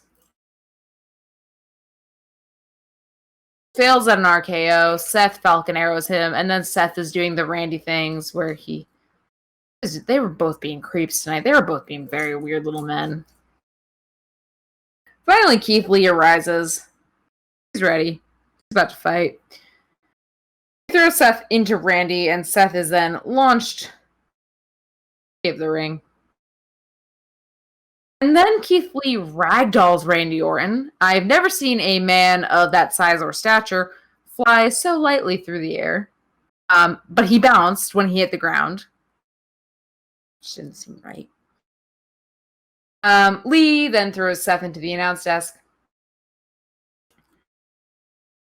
Seth kicks him in the face, knees him, kicks him in the back of the neck. Randall is dead for most of this. I didn't know if he was coming back or if he was actually supposed to stay dead. Keith then spirit bombs Seth. And in light of it all, Randall RKO's Keith. And as anyone should have expected, Randy wins. And then he walks up the ramp, sticks his tongue out several times, and I'm like, I'm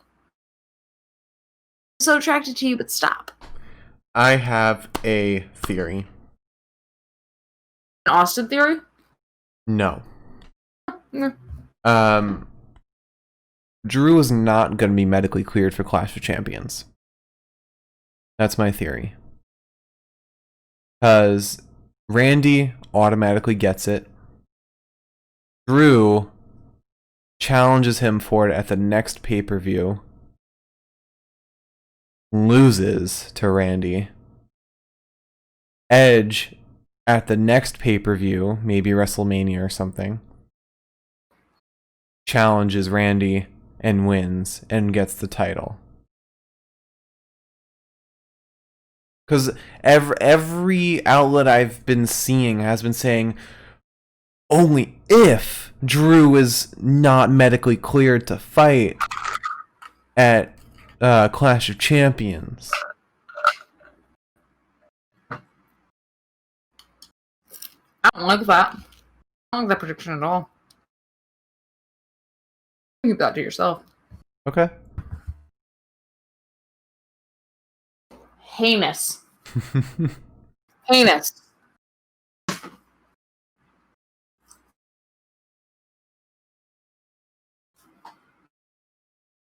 Moving you straight on to here after that. Good. Audacity. So, the bests of the night. We'll start with promo. So, the best promo of the night. Starting from the top, we had Randy talking in the ring, had Keith Lee entering shortly after that. We had an interview with Nia Jax and Shayna Baszler. We had a little promo with Adam Pearce talking to the security guys like he was a little general. We had Asuka waiting for a challenge. We had Viking Raiders and Cedric backstage. Then we had an interview with the Iconics. Then we had a Mysterio family interview. After that, we had the VIP lounge. Then the Hurt Business and Cedric promo. We had Seth and Murphy in the ring, where Murphy gets slapped around a lot. Raw Underground.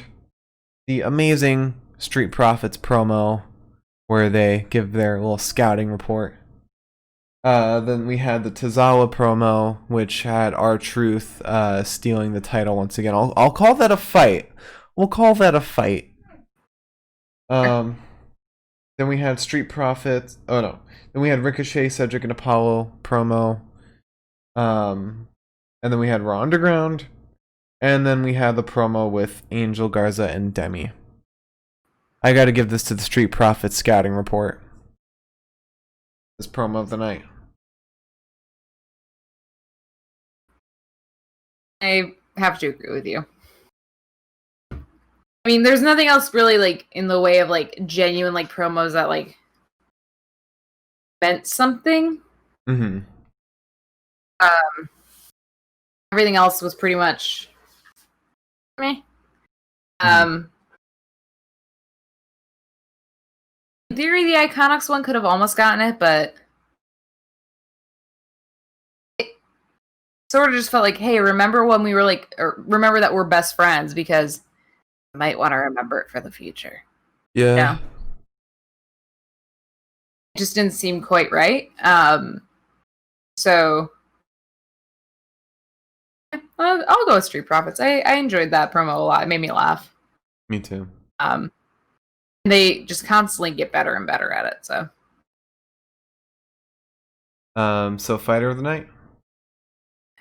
yes, I suppose. So we started off with Keith versus Dolph Ziggler.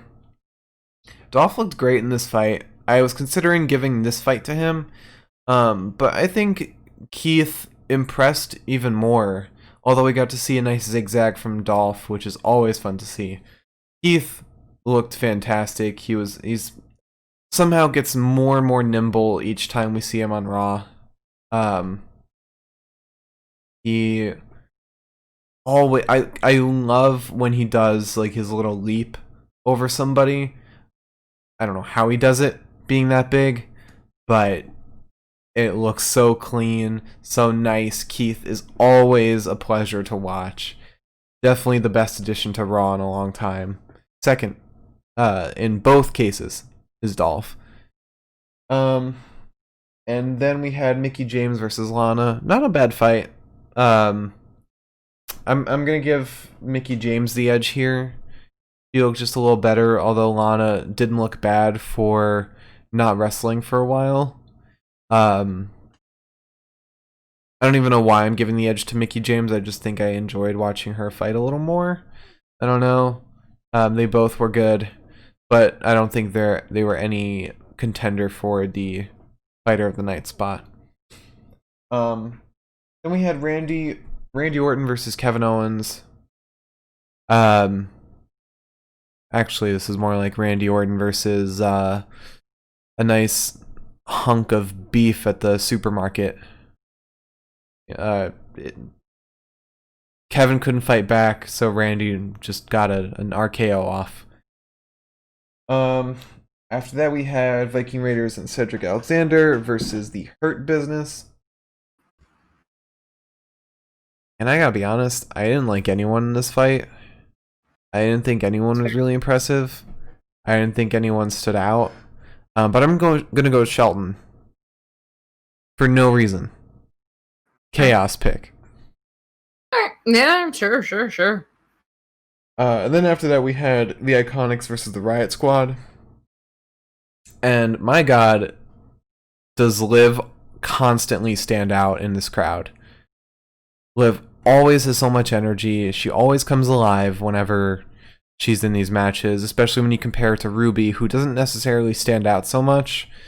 I want Ruby to shine, but Liv, her Bulldog is so good, and she has so many moves in her arsenal that it's always so fun to watch.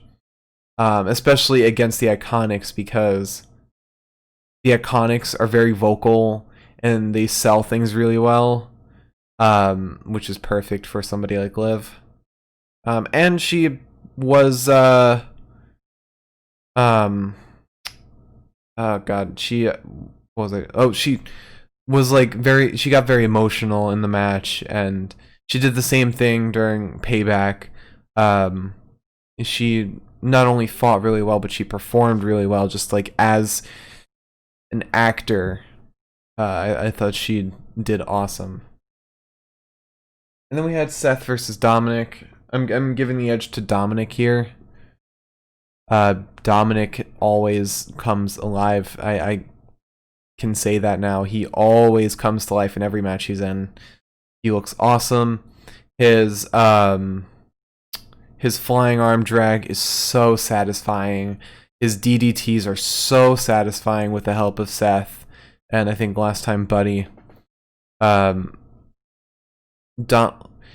still needs to just tweak his charisma. That's all. That's all he's got to do, and then he's like John Johnson.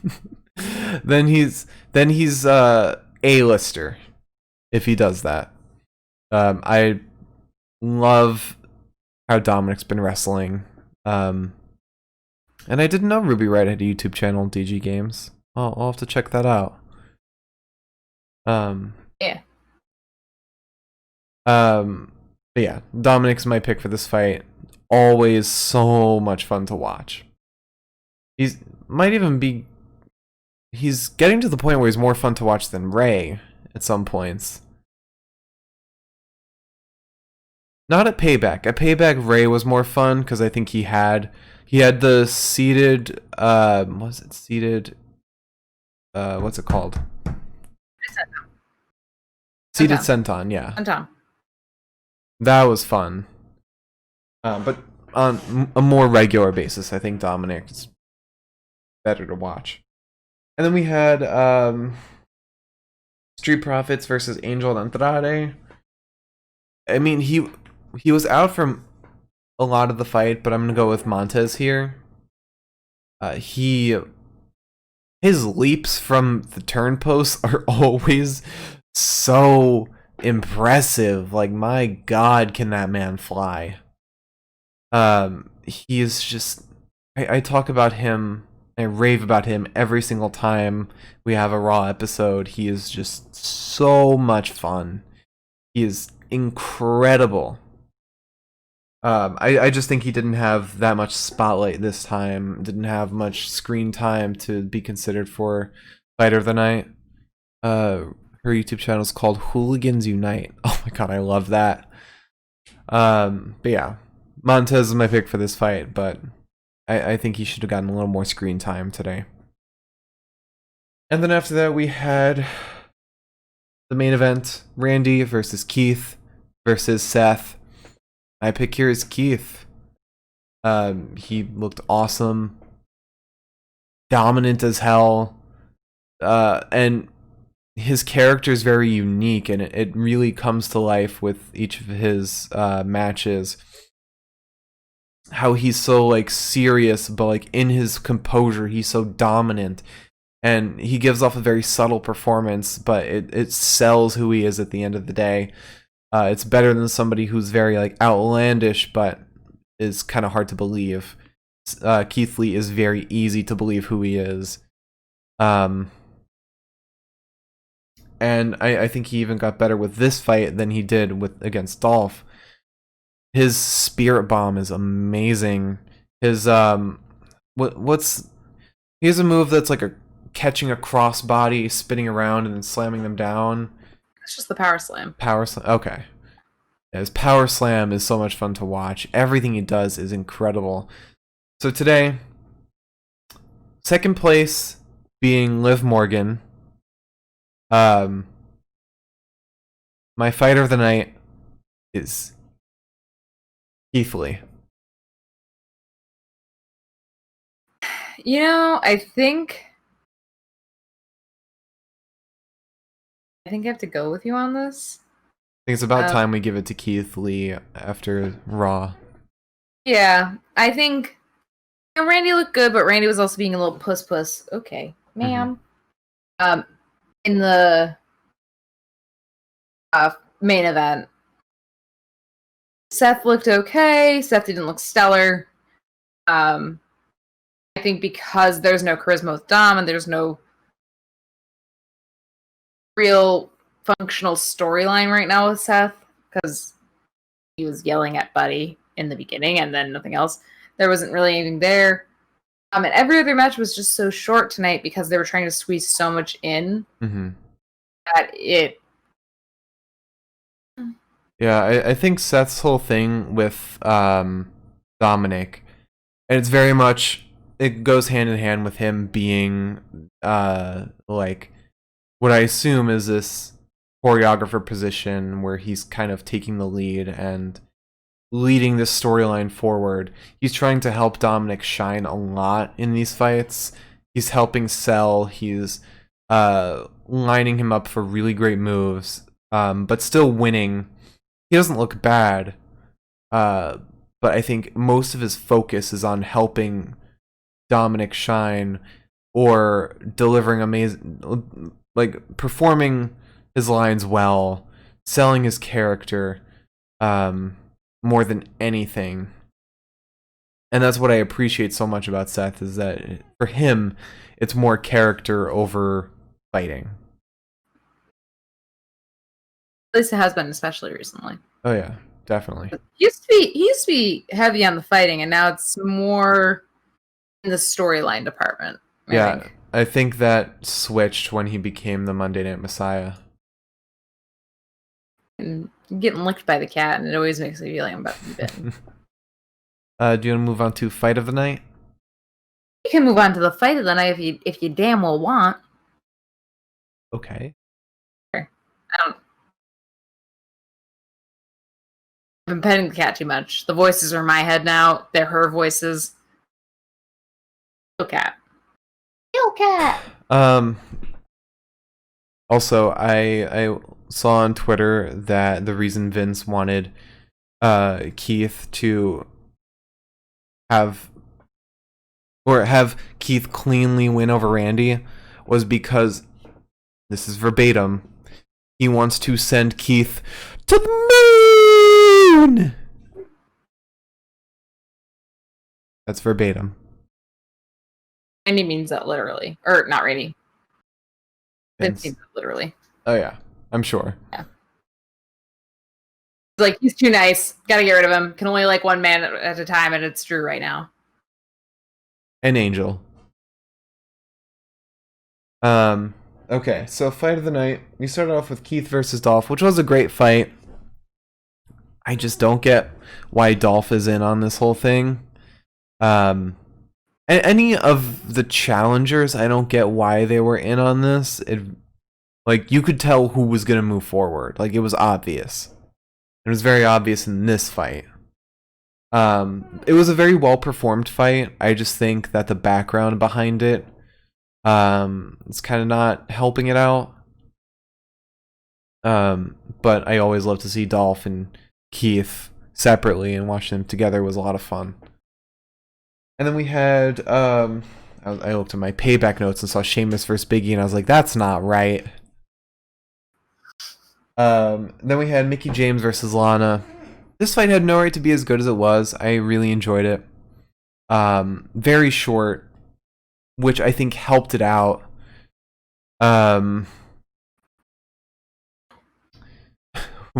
Be funny if Vince went up to Keith and was like, "Hey, Bobby Lashley, how you doing, pal?" Oh, I'm gonna ignore that.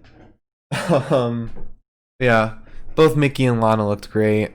This fight was very fun to watch, albeit very short. I want to see more fights with these wrestlers, plus Natty too. I'm hoping Natty can get more wins or just get dominated even more, because she's been doing horribly this year despite her big talk. Then we had Randy versus Kevin Owens. This wasn't a fight. This was a massacre. This was a mercy kill. And then we had Viking Raiders and Cedric versus the Hurt Business. Yeah, this fight wasn't memorable at all, honestly. Wish it was. I like Cedric a lot. I love when he's fighting alongside Ricochet. And I like the Hurt Business. I like watching Bobby. I like watching MVP sometimes. But this fight didn't pull me at all. And then we had the Iconics versus Riot Squad. Pretty short fight. Very much enjoyed it. I enjoyed the roll-ups. I liked the back and forth of that. What I don't like is when it's not roll-ups, it's just pinning them back and forth. When it's roll-ups, it's a little more satisfying. But I don't know. There was, I think what's missing from this fight was just better performances from each of the wrestlers aside from Liv. Because I know Peyton's capable of a lot more. I'm hoping Ruby and Billy both are, because I haven't seen much from both of them. But as far as story goes, this fight really had more than it should have. Liv and Ruby had a great ending. Peyton and Billy gave off great performances. And it's very sad to see that they now have to split up. And then we had Seth versus Dominic. Wonderful fight, really wonderful. But again, very predictable. The day you see Dominic Mysterio going up against Drew McIntyre would be the day that the sun has set forever and the earth has run out of water. Mike. And it would be the day that happens will be equivalent to Randy Orton RKOing Ric Flair. But yeah, it was a great fight to watch. I just don't get why. I don't know. I don't get why. That's the thing.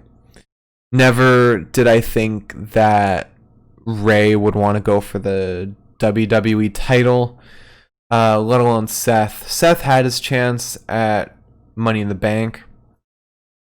But the focus for them has been so far away from this that it's very weird to see them in this setting. Yeah. That's my only con with this. And then after that, we had Street Profits and Angel, or Street Profits versus Angel and Andrade, which ended with an appearance from Retribution. Yeah, I can't give this fight much because of that appearance and how it didn't really end. Did enjoy seeing Zelina fighting some members of Retribution. Reminded that she's from New York too. I love seeing the lack of fear in Montez's eyes as Retribution came in. I was like, all right, let's do this. And when Tez was shaking the rope and the lights were flashing along with it, I was like, Tez, you gotta calm down. You're draining all the power. Bring it down a notch, buddy. Bring it down a notch. I think you're Retribution now. But yeah, this fight was great before that, but unfortunately the lack of ending really ruined it. And it wasn't even like that appearance from Retribution had an ending. It was just they cut away to something else. And then lastly we had Randy Orton versus Keith Lee versus Seth Rollins. Wonderful fight. We got to see a lot of Randy's character. We got to see a lot of Seth's character. And a lot of Keith kind of being introduced to this new landscape that he's not really used to. He's not used to Randy being conniving, not used to Seth being evil, but also fair. We got to see a lot of great moves in action. We got to see an RKO fail. Did he succeed in doing the RKO in this fight? I don't think he did. Yeah. He did it against Kevin Owens. Yeah. Because Seth got spirit bombed, but then Randy RKO'd Keith. Okay. And then he didn't pin Keith. Instead, he just went to pin Seth. Seth was much more dead. I think this fight pretty much had everything. And it's a really high tier fight. You have 3 big names that would headline any pay-per-view. I think this fight was awesome, and it's my pick for fight of the night.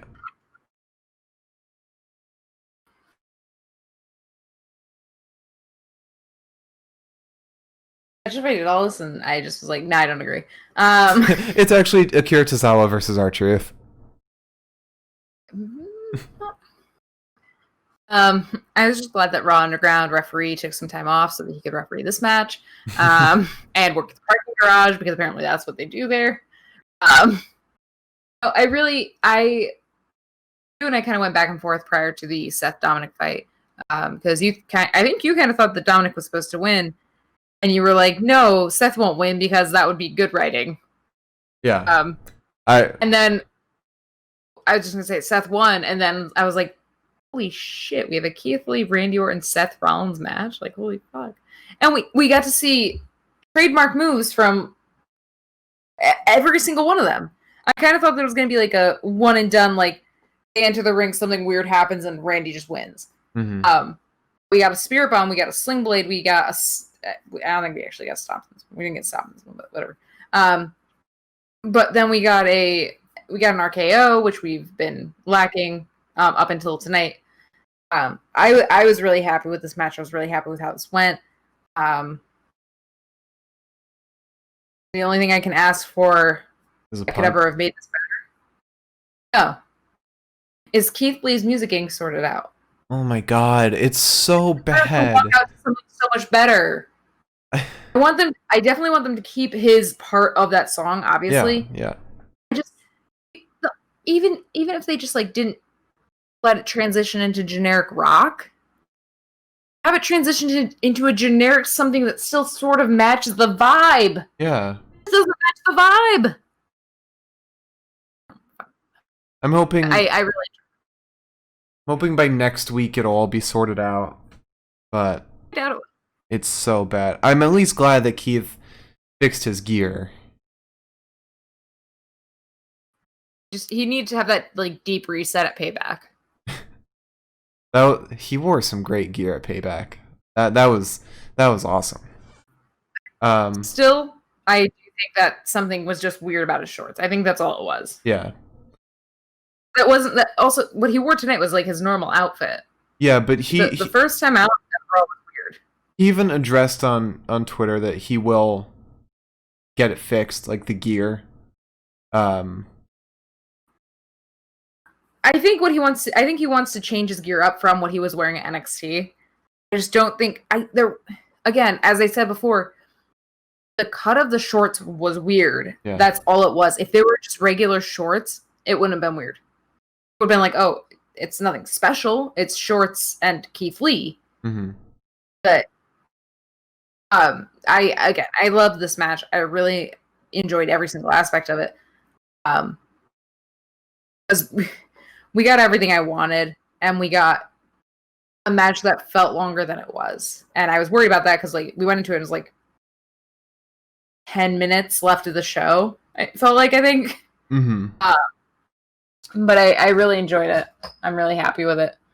I wish that we could get more of that. I don't think we will. Yeah. And it was also nice to see Seth outside of the context of the Mysterio family. Absolutely, and I hope we get more of that. I'm hoping this story wraps up very soon. I think we need to get a Seth and Buddy makeup story. Yeah. Because that's not doing so well. Or we get them against each other, and Buddy is extra brutal because Seth taught him to be that way. Yeah. I'll take whatever I can get at this point. Honestly. But do you want me to run it back? Our best of the Run it back. night? So, our promo of the night, Street Profits giving their scouting report on Angel Andrade. Fighter of the night, Keith Lee, the Limitless. Fight of the night, Randy Keith Orton versus Keith Lee versus Seth Rollins. I do want to say DG Games, he has sort of been, Alistair has been sort of kayfabing the eye on Zelina's and his own content because he's been wearing sunglasses. I don't know if he's going to, now that we've seen the eye bleeding black, I don't know if we're going to see that. We'll probably... I kind of hope we will, because I love He might not... I have a feeling he won't be appearing on like the live streams anytime soon or YouTube channel stuff. I just like the idea of him like being like, oh, I want to live stream tonight, and like being like, hey, hon, do you have any more black eyeshadow? I promise this is the last time I'm gonna ask. I just needed this one time, so he can like be like in the mirror like for at least 20 minutes, just like. All right, But he gets like a paintbrush. Just like.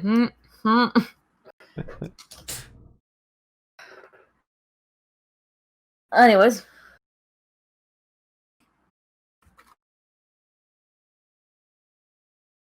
Oh. You want to wrap us out? Yeah.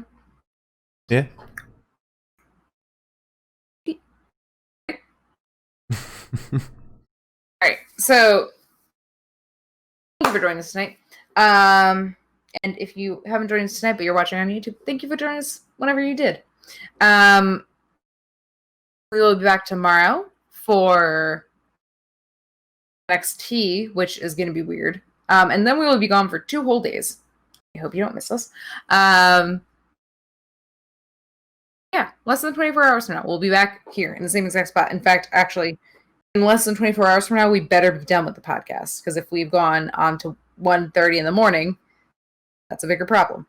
But yes, please join us tomorrow for our NXT post show where we talk about the Iron Man match that's going to take up one of the 2 hours of NXT and some other stuff that's apparently supposed to happen there as well. Mm-hmm. I don't fucking remember anymore. But yeah, I'll be more awake probably. You want me to close this out? It closes. Alright, so if you enjoyed the podcast, please hit that follow button. It'll let us know, or it'll let you know whenever we go live, and it lets us know we're doing a good job. And if you want to follow us on Twitter, our Twitter is at the Pinfall Cast. Remove the pod, and that's the Twitter. Yes. I just want to say one thing to DG Games. If Mysterio is actually hurt and he's actually out, it might be good for Dominic because then he can kind of like do like a singles run without like the aid of his father. If they drop him to NXT, that's also not the worst thing in the world because maybe then it'll give him some more credibility, and then people like me won't be like, "Are you here?" I think with Ray gone, it's almost like it's NXT. It's Raw's way of being like, "There you go, Dom. Jump out of the nest, Dom. Spread your little wings and fly away." They did say there were hints that they were gonna, rather than bring people up from NXT, drop people down to NXT. Sure. But yeah, follow us on Twitter at the Pinfall Cast. We post our fighter and fight of the night if you miss an episode, and what am I forgetting? We tweet a lot of wrestling stuff, retweet a lot of wrestling stuff, make some wrestling memes. Liz makes a lot of wrestling memes. Follow our individual Twitters as well. I'm at the Mark Cameron. Liz is at Eliza Elaine23. And follow our lovely cat's Twitter as well, at cat. Make that now. Make that now. Make it. Make it. You think that cat doesn't already exist?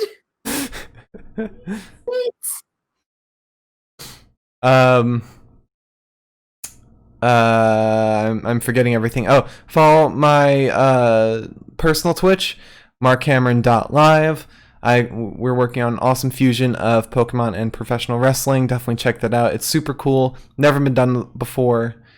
And if you missed part of this podcast, want to watch previous podcasts, go to the Pinfall Podcast on YouTube. We post all of our archived podcasts on there. So definitely check that out. And we may have not posted a couple, but please ignore that. Thanks for watching. Hope you enjoyed. We'll see you tomorrow for the third day in a row. So tired. Love you guys. I love you so much. Don't leave us. We love you.